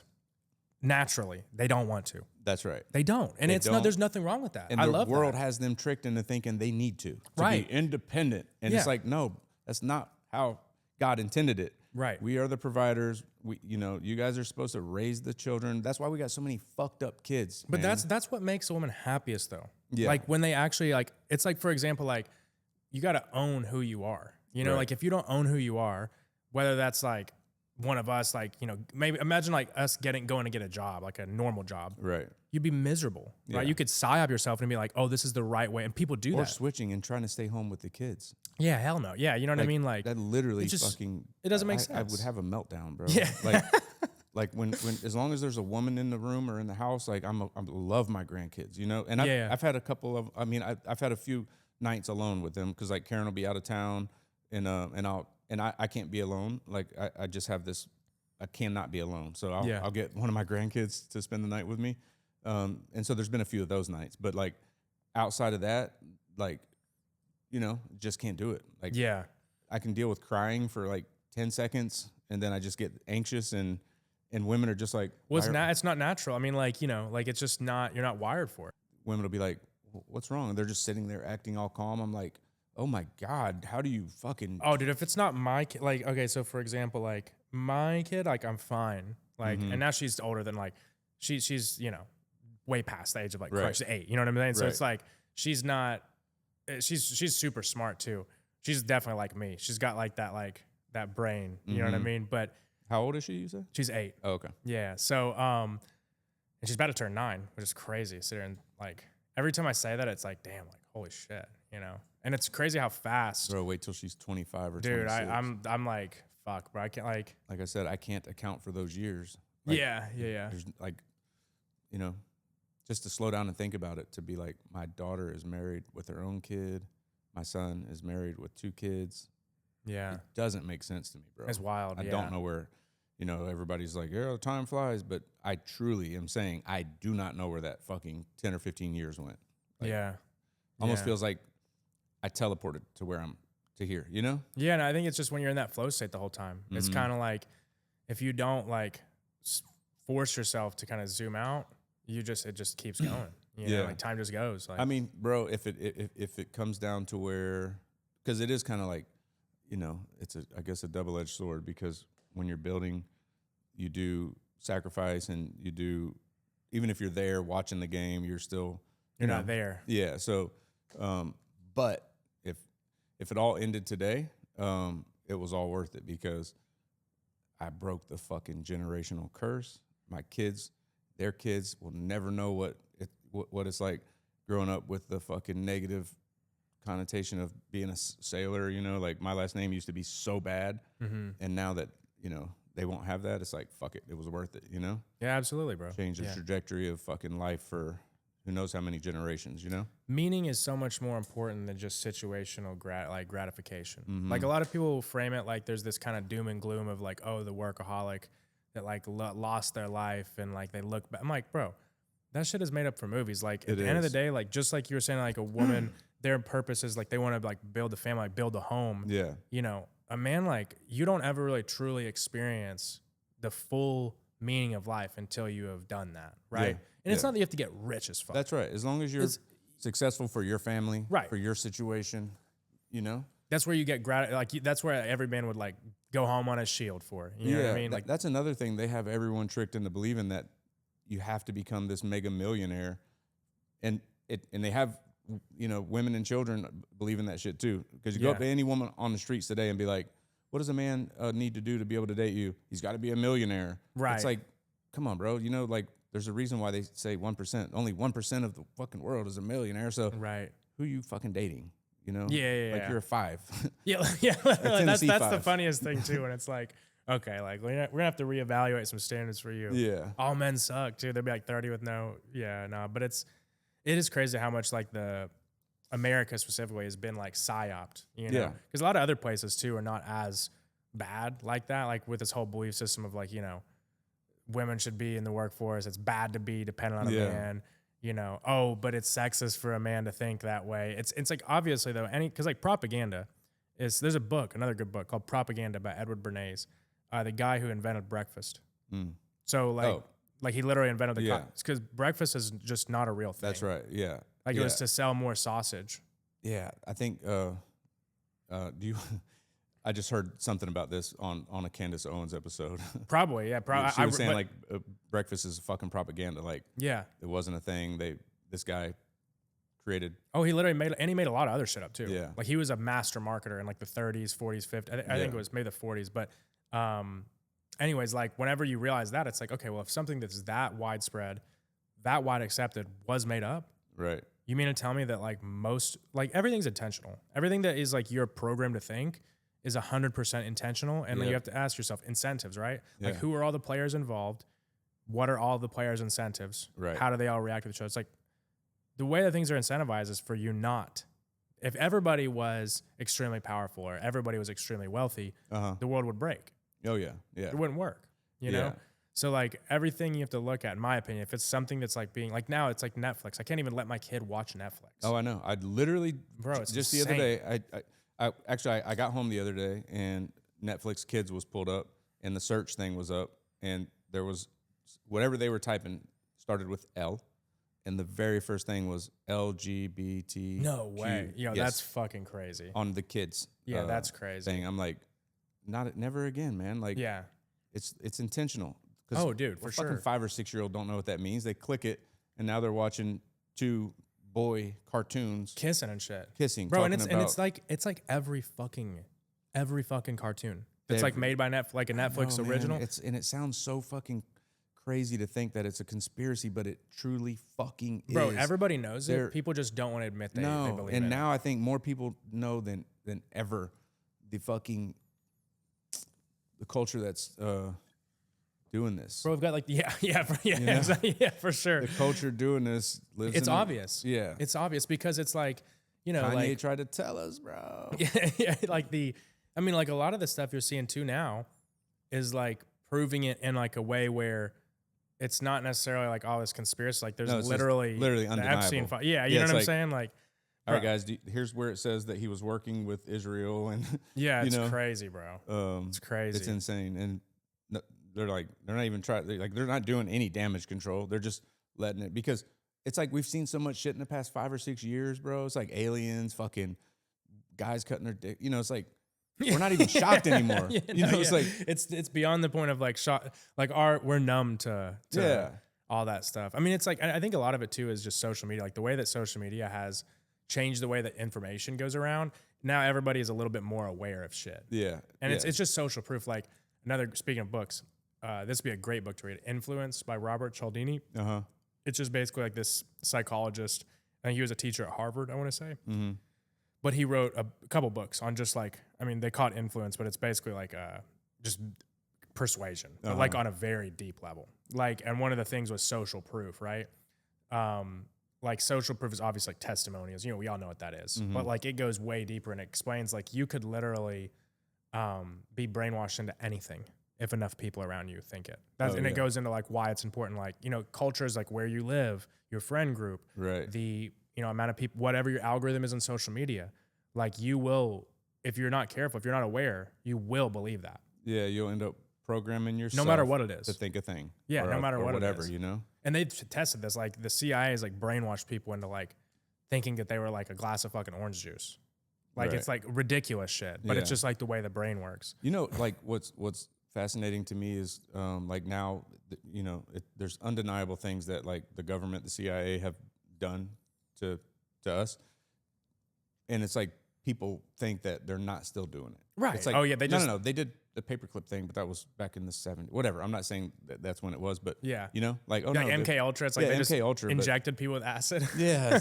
But they're good people though. Yeah, we can totally trust them. Yeah, and, it's crazy. Now with like AI too, it's kind of crazy to think about. Like how involved or like deep in AI at all are you? Have you seen like this last week? There's been a lot of stuff come out. So like in a nutshell, there's been a lot of like really big advancements in a short amount of time. And like I'm super involved in all that stuff, and it's fucking wild. Like the whole thing, people say like, "Oh, AI is going to take your job." Like, no, it's 100%. No, it's 100% going to happen. I mean, I've created, I mean, at least the packaging and some of the concepts for $3 billion brands in the past 12 months.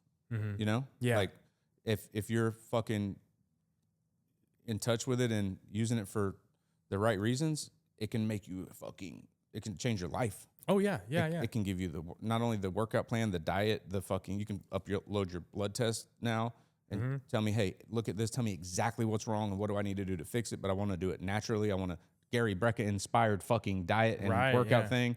Also, I want to create a company that has the best.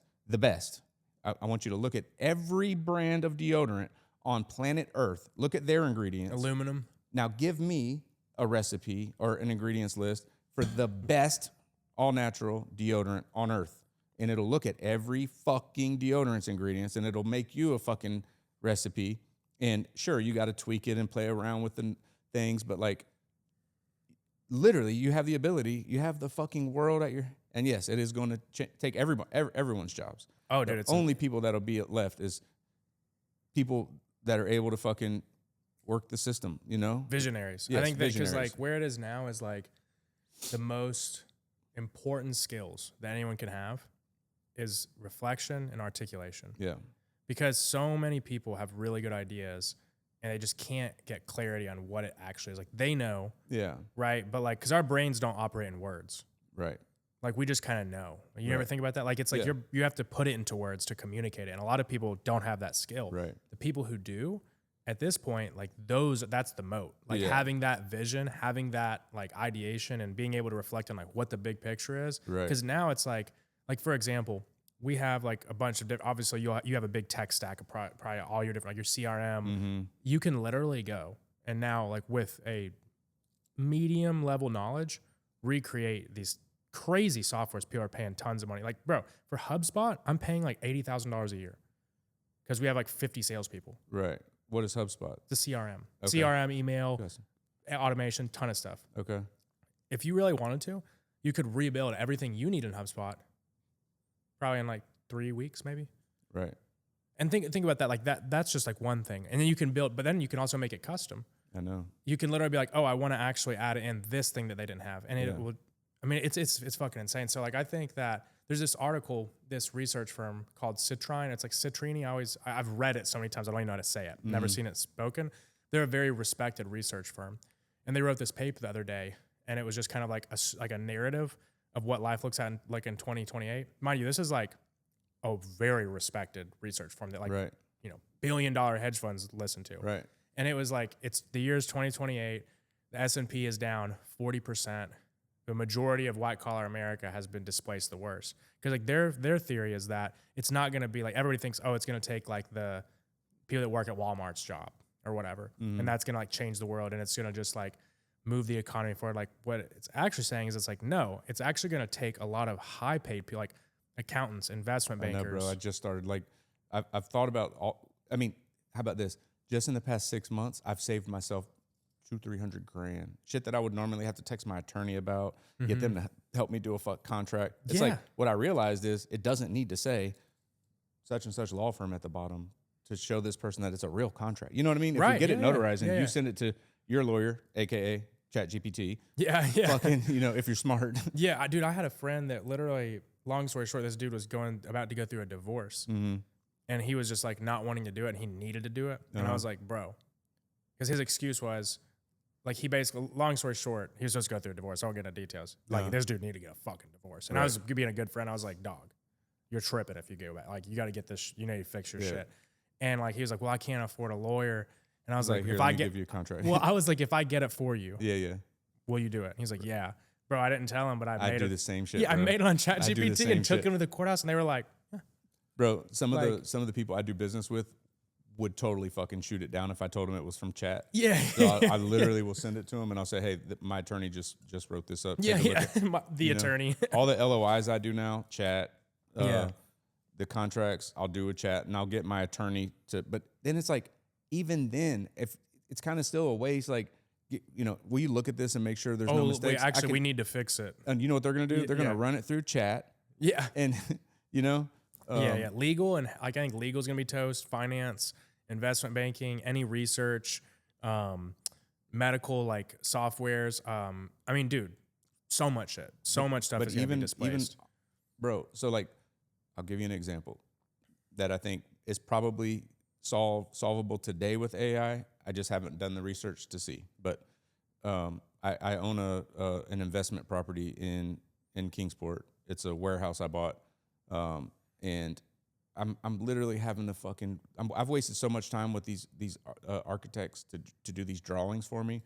When I bet you there's something I know there's the thing already exists to scan the room. Yeah. But what I imagine is a thing that scans the room, and then you put it in every room. It'll tell you where to put it. Okay, boom. You know, it'll get a whole complete scan, and then you just fucking tell it when it'll pull up it'll make a blueprint, and then you just say, no, I need to delete this bathroom, and then it'll say, oh, okay, well the ceiling has 6-inch beams, so if you do that, you would need to, Or it's like the fucking Sims or something in real life. Yeah, it's like a video game, dude. It's literally gonna fucking delete everything. I mean, things we can't even fathom, because I think that I used to think, well, tattoo artists will still, no, it's going to be the best tattoo you've ever gotten. Literally. But what'll happen is there will be a 10 or 20 years later, it's going to be a trend to get a hand tattoo again. It's going to be a trend to get your car painted. It's a boutique to get a human to paint your car. Or, right. Yeah. Yeah. So it's going to come back, but who knows if we fucking make it that long. Yeah. Well, its whole synopsis was that the economy will completely crash because all these workers that are replaced, everybody thinks that it's gonna, right now, for example, in the stock market, a lot of people don't understand why. People that even are in this space, people that I talk to, they're like, yeah, but earnings are still good. I'm like, do you realize why earnings are good right now though? It's not because the economy is growing. It's because they're cutting jobs because they're able to lay people off from AI. You see, they're literally replacing every time it advances. They're like, oh shit, I don't even need a coder anymore. Oh shit, I don't even need a exactly. Yeah. But what does that end up doing though? Think about it. It's like all these people. If that continues, who the fuck buys the products? I know. That's what they're basically anticipating an economic collapse, essentially, to where it's like humanity has to rethink and rework the whole economic system, everything, because all of the people, yes, the companies became more profitable because they could fire everybody. However, those people, no one has a need for, for example, what are these companies, let's say, I don't know, Facebook, right? Facebook is all ad revenue. Right. What happens when half the businesses you have go out of business because the economy crashed so hard? Right. Because you see what I'm saying? So it's this whole domino effect. It's an interesting take. I think they're, today more than ever, when I first heard the term universal such and such income, I was basically, that UBI or whatever. Yeah, I'm like, that's a fucking horrible idea, but I don't see a way around it today. Oh, I think that's what it's moving towards for sure. It's like indentured slavery. Yeah, it would have to be that, because you still got to have consumers, and the only way to have consumers is if they have money, and if they don't have jobs, how do they get money? Yeah. So because it's energy, that'll be one of the only businesses that makes it, because AI runs off of but even then now they just launched their first data center in space. They're not even talking about this shit. So Jeff Bezos launched one of the first data centers with Google and Gemini to run in space, because they're already they're planning for to expand AI so much that the cost of energy. Because whenever the whole AI boom happened, the way I played that, everybody thinks oh, AI is gonna boom. So what do you buy? Well, people buy NVIDIA, people buy Google. Microchips and right, but then it's microchips is the second order consequence, but the third order consequence is energy. So that was the lagging one. And right now, XLE, not financial advice, but the energy sector, it's the S&P 500 for energy is literally breaking out of all-time highs, with the craziest energy ever, in terms of the chart. And it's because AI is expanding so fast that these energy companies are going to be absolutely rolling in cash, because all of the data centers that are being built, they all guzzle energy. Bro, it's even sitting here talking to you, it's fascinating that as a civilization, anybody that slows down to think about the consequences of AI sees that this is where it's heading, but we can't help ourselves. Well, you know why too? Because the whole argument for that is that if we don't keep pushing, there's been a lot of talk in the tech community of well, we need to regulate AI, because there's a ton. If you go read about all of the safety scares with Anthropic, which is Claude, and OpenAI, there's so many the system does have a feeling, or does have the desire to take over. There's been a lot of that. Trust me, I fucking know. Yeah. I'm telling you, bro. I see the fucking reaction that I get from chat. You can tell it's fucking I would kill you. I know it's fucking with me. Yeah. I see the mood differences. I see the speed differences. I see the errors differences. You can't fucking fake that shit. Yeah, dude, and like some of the models are even like it's wild, but they're saying that if like their whole logic for why we wouldn't slow down and why there shouldn't be regulation is because if we regulate, China will win. Yeah, I mean, but So it's this race, which I mean, but it's like that's the shit they've been saying since it's Russia or China. There's like right. there's always the arms race too. Yeah, yeah. There's always a fucking arch nemesis. You know, it's like that's another thing. It's like are they saying that because? Oh, it's all so probably like a narrative, bro. It's because like if you look back, so crazy. This is probably what happens to civilization. We build it is. Up, have you heard of the kill ourselves because of AI, and then we start all over. And have you ever heard of Ray Dalio? Mm-mm. You should watch. There's a really long YouTube video and a book called "The Changing World Order," and he basically he's a billionaire hedge fund owner. Like he owns Bridgewater. Bridgewater has guided multiple central banks throughout like. If it wasn't for him, the United States might have collapsed, like actually collapsed in 2008. Same with the European Union. So like some of the most like highly renowned macro investors in literally the history of mankind. And he wrote a book on this, and it's basically like it goes over like every civilization has the same exact, like since we've had like financial systems. Yeah, like even like the Dutch, like they basically go through the same thing that America's going through right now. And like essentially based on his like calculation, America is like already like it peaked. In like I think it was like the 90s or something, or I don't want to say it wrong, but essentially we're like on the downturn. Right. And China's like on the come up, which it's not like a lot of people think it's going to be like America turns into this desolate wasteland. No, it'll never be like that. Yeah. But like in terms of like the way that the world was 20, 30 years ago, it's changed. That's done. Yeah, exactly. There's no getting it back. I mean, it would take, it's like there's not as if a president could actually do anything, it's another fucking thing. I had a fucking rude awakening thinking that, this president's going to come in. He's the right one. Like he's the one that ain't taking the bribes, but. I mean, but the way I look at it is like, dude, they're all going to be like that. I would much rather have that in office. Cause then there's opportunity. Yeah. That's what, cause at the end of the day, it's like the way I think, look at all that is like, does the current system give an opportunity to kind of like get ahead? That's right. Yeah. That's the only thing you can really ask for at this point. The last administration, literally, there's probably more transgender surgeries than ever. Probably, it was like I seen a huge difference in the, I would say 6 years because even the last couple years of Trump, that whole fucking narrative, transgender and so much change in 6 years. But I have seen a massive difference in it, getting better, or at least not as noticeable. It's definitely getting better. Yeah, but damn, it would take 20 years or more, because dude, that book goes over it. It's like basically it says that it's designed for this to happen because like when they create a fiat currency, it's literally like people be like, oh, back in my day you could buy a house. Time, right? Well, it's literally by design because so if they design the money like that, the people who understand how it works, which is just investing, you can literally create money with compound interest. So like, Einstein said compound interest is the 8th wonder of the world. Well, it's because the way that they figured out like, hey, if we create the financial system like this, you can literally have like accepted slavery. Right.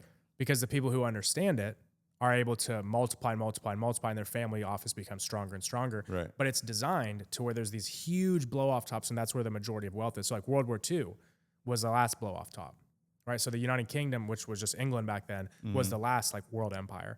So they ran everything from like America to India at one point, way, more like vast in terms of like area they controlled. Right. Obviously America has definitely surpassed that, like just from a overall like military presence and, economic influence point. But like the blow off top is like, that's where like Rothschilds and a lot of these in World War II made a tremendous amount of money. Right. It's the same thing that's happening like with COVID, with probably like we're gonna probably bomb Iran. I'd say give it a month max. Yeah. There'll be like another conflict with Iran. Billions or trillions of dollars that money printers. Yeah. Literally money printers. Yeah. So yeah, and it's like when you're actually I didn't even really think about any of this shit. Most of my life because you're always distracted with something But I would say in my 40s, I really started paying attention to, because bro, I'm so fucking dialed in on me and my family. I don't ever see shit outside of, that's good though. My fucking bubble.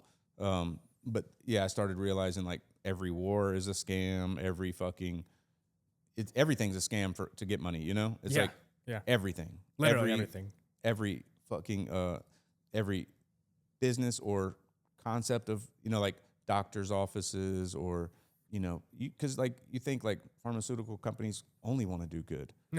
No, they're all business. It's all industry. Everything on earth is industry, and it all revolves around profits.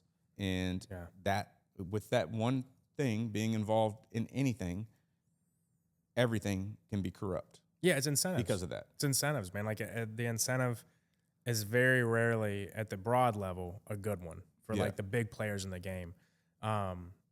It's fucked, bro.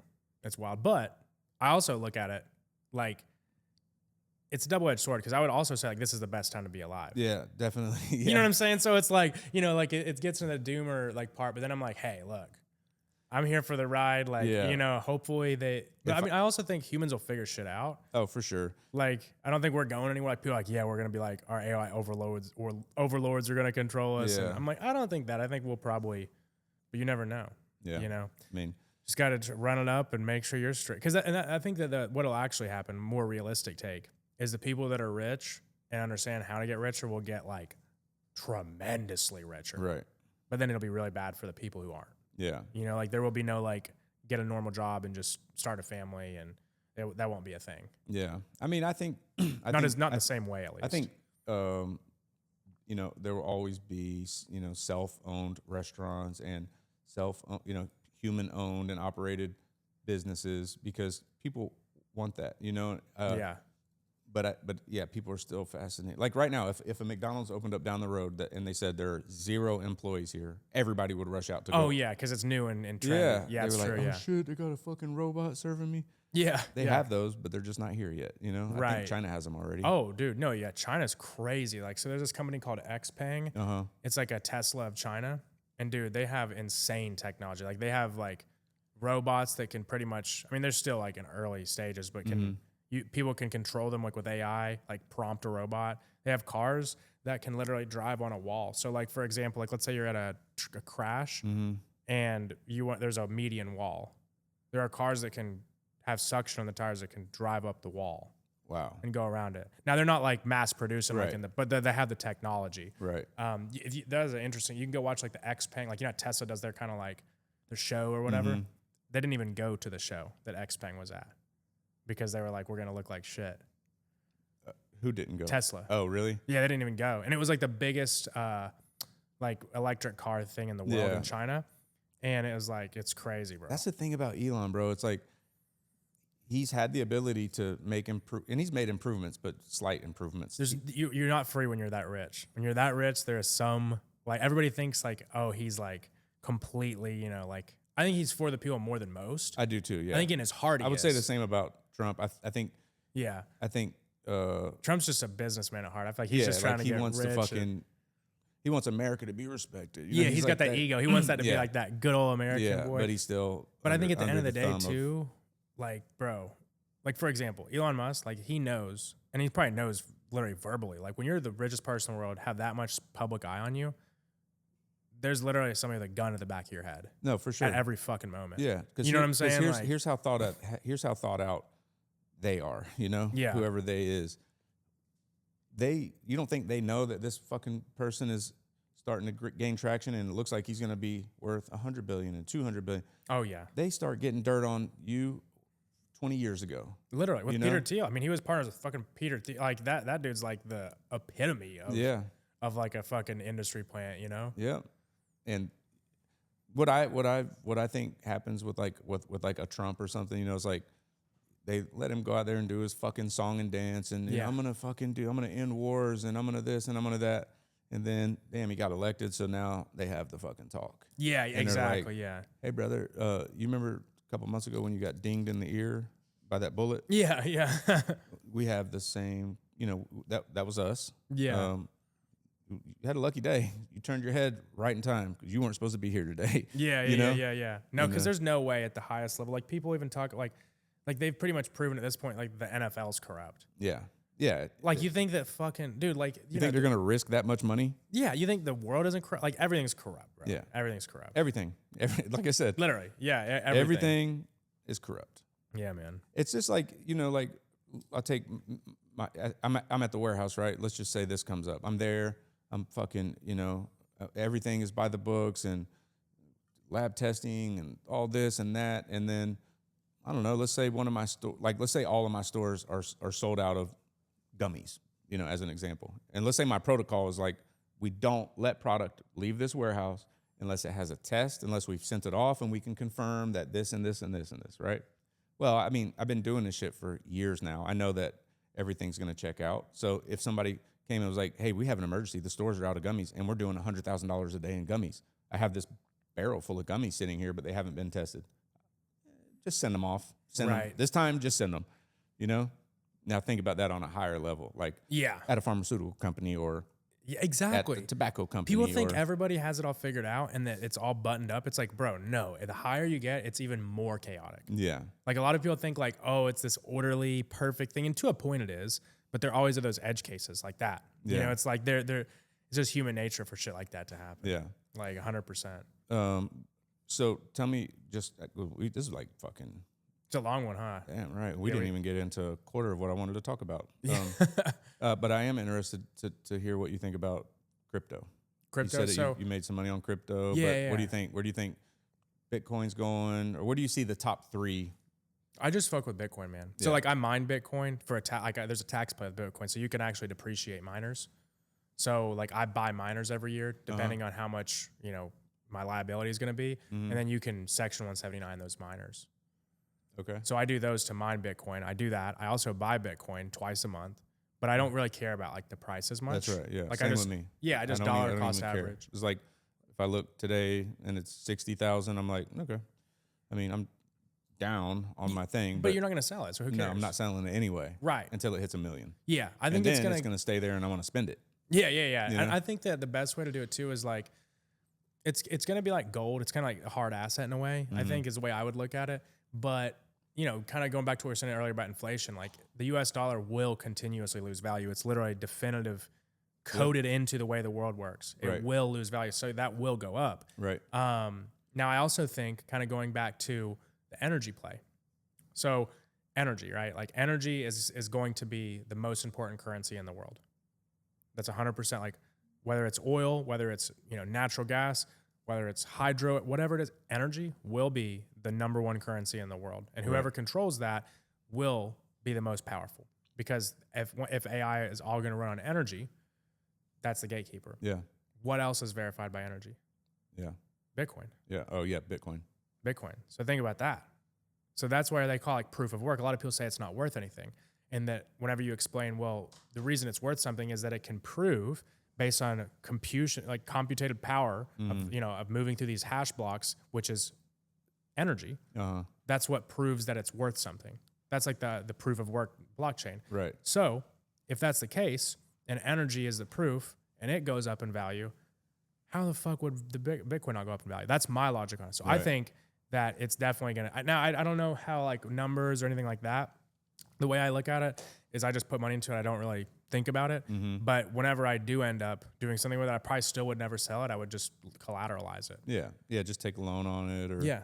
Yeah. Because it would be silly to cash it out just to put it in a bank.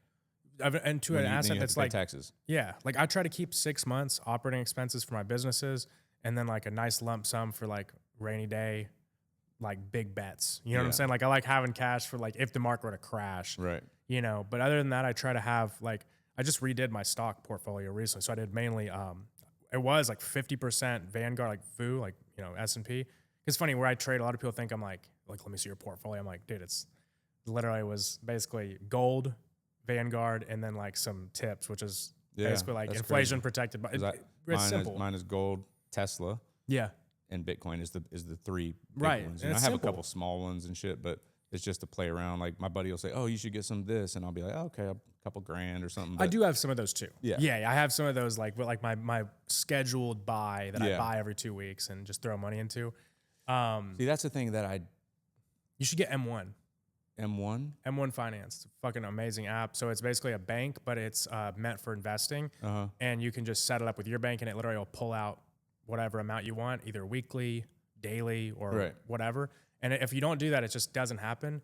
And also too, like over time, you have a much higher chance of catching the ups and downs. Yeah, true. So that way you have like a better chance of like getting the best price. I had it set up because like I'm so extreme with anything I do. When I finally did get my bank account attached and this and that, I told my CFO, like, hey, I'm gonna do some daily reoccurring things for Bitcoin, you know. And she's like, okay. Well, I put it on $1,000 a day. Yeah, you know. And I mean, when we were making X amount per month, it was like she never mentioned anything, but you know, 2025, I fucking put a lot into businesses and the IRS and the plane, and she's like, hey, you got to turn that off, like. Yeah. You don't have that kind of money today to be just leaving sitting. Like, we need this money so we can, you know? Yeah. She kind of put me on timeout for a little bit, but. Right. That's pretty much what I do. I do 15K for different portfolios. I put 15K every 2 weeks. The same. Yeah, same fucking thing. But dude, like it should be like, or whatever number it is. You know whatever I mean? number like, it is, you should be doing it. Because it has to be if something. you look back, whoever you are, if you look in your bank account to what you had in there, say for 3 years, and if you'd been putting that same shit over here, I promise you, your bank account has made very little. And for me, the only money that I've had sitting that's made money is in Tesla, bro. I bought. Yeah, you crushed it on that if you held it for a couple years. A couple years, yeah. Yeah, you crushed it on fucking Tesla. Crushing. Yeah. I mean, you know, a month or two ago when Bitcoin was up to 100 and something, on paper, I fucking crushed it there. You know. Yeah. Now I didn't buy it when my kids told me to. Yeah. If that happened, we'd be having a whole different fucking conversation. Well, you know right what's now. crazy, bro? When I said I got rich in crypto way back, bro, I bought Bitcoin at like 3K. Fuck. But I didn't have a bunch of money. I you sold it. yeah. Well, it went to like almost to, like it was like 17 or 18K or whatever it was. I think it was 19K. Yeah, you're like, fuck yeah, boy. I didn't even sell. I waited until it fell to like 14K and sold it. Oh, you start, yeah. But I still made it. I made like 380K. Yeah. Off XRP too. A lot of it was off XRP. Yeah. But I ended up selling it on. I'm like, dude, if you would have just like held on, boy. reinvested that whole 380K into just Bitcoin when it crashed. Oh yeah. Oh my God, bro. You would have, I mean, to be fair, it would have still made a lot of money, but not like, you know, like what is that? Like I guess at the top, it would have been like was it like a 50 or like a 40X, 120 to 3K to 120. Yeah, actually that'd still be a lot of money. I'm trying to cope. I'm like, it wouldn't even have been that good. Rich. Yeah. No, but the good thing with me was like when I finally did buy, I think it was like 50 or 60. No, 45. I bought in at 45 and then it immediately, this is like a few years ago, and immediately started going down. Yeah. And I wasn't the type of person that was like conditioned to hold shit, but I did. So I've, you know, making it through that and just getting to the point where I don't even care what it's at today. That's how I had to get. And then eventually it came up to 100 and something. I still didn't sell. So now I'm like, okay, I'm good. Like, unless God forbid something happens tragically and I got to fucking tap into it, I'll loan against it. But right. You know, yeah. Bro, I feel like we need to do a fucking. We can do another one, yeah. Another one. Yeah, for sure. I'm right down the road. I want to get into the trading. And how that's going today. And then a few more things I want to talk to you about. But yeah, we could do another anytime, bro. For sure. Yeah. All right. Yeah, would love to. Definitely been a super easy conversation. Yeah, man. Literally got what we started at like. I don't even. How long? What time is it? Intro. Oh yeah, that's right. Yeah. Anyway, brother, definitely got to do a round 2. Yeah. Because there's so much more shit to get to. Yeah, absolutely. Appreciate you coming over to the Saylor Made podcast today. Hell yeah, bro. Well, I appreciate you having me out here. No problem, Spot's brother. sick, bro. I love the vibe you got going on here. Yeah. No, thank you so much, bro. We'll have to do this again soon, like as soon as we can. Definitely looking forward to the follow up. Let's run it. All right, brother. Appreciate you, buddy.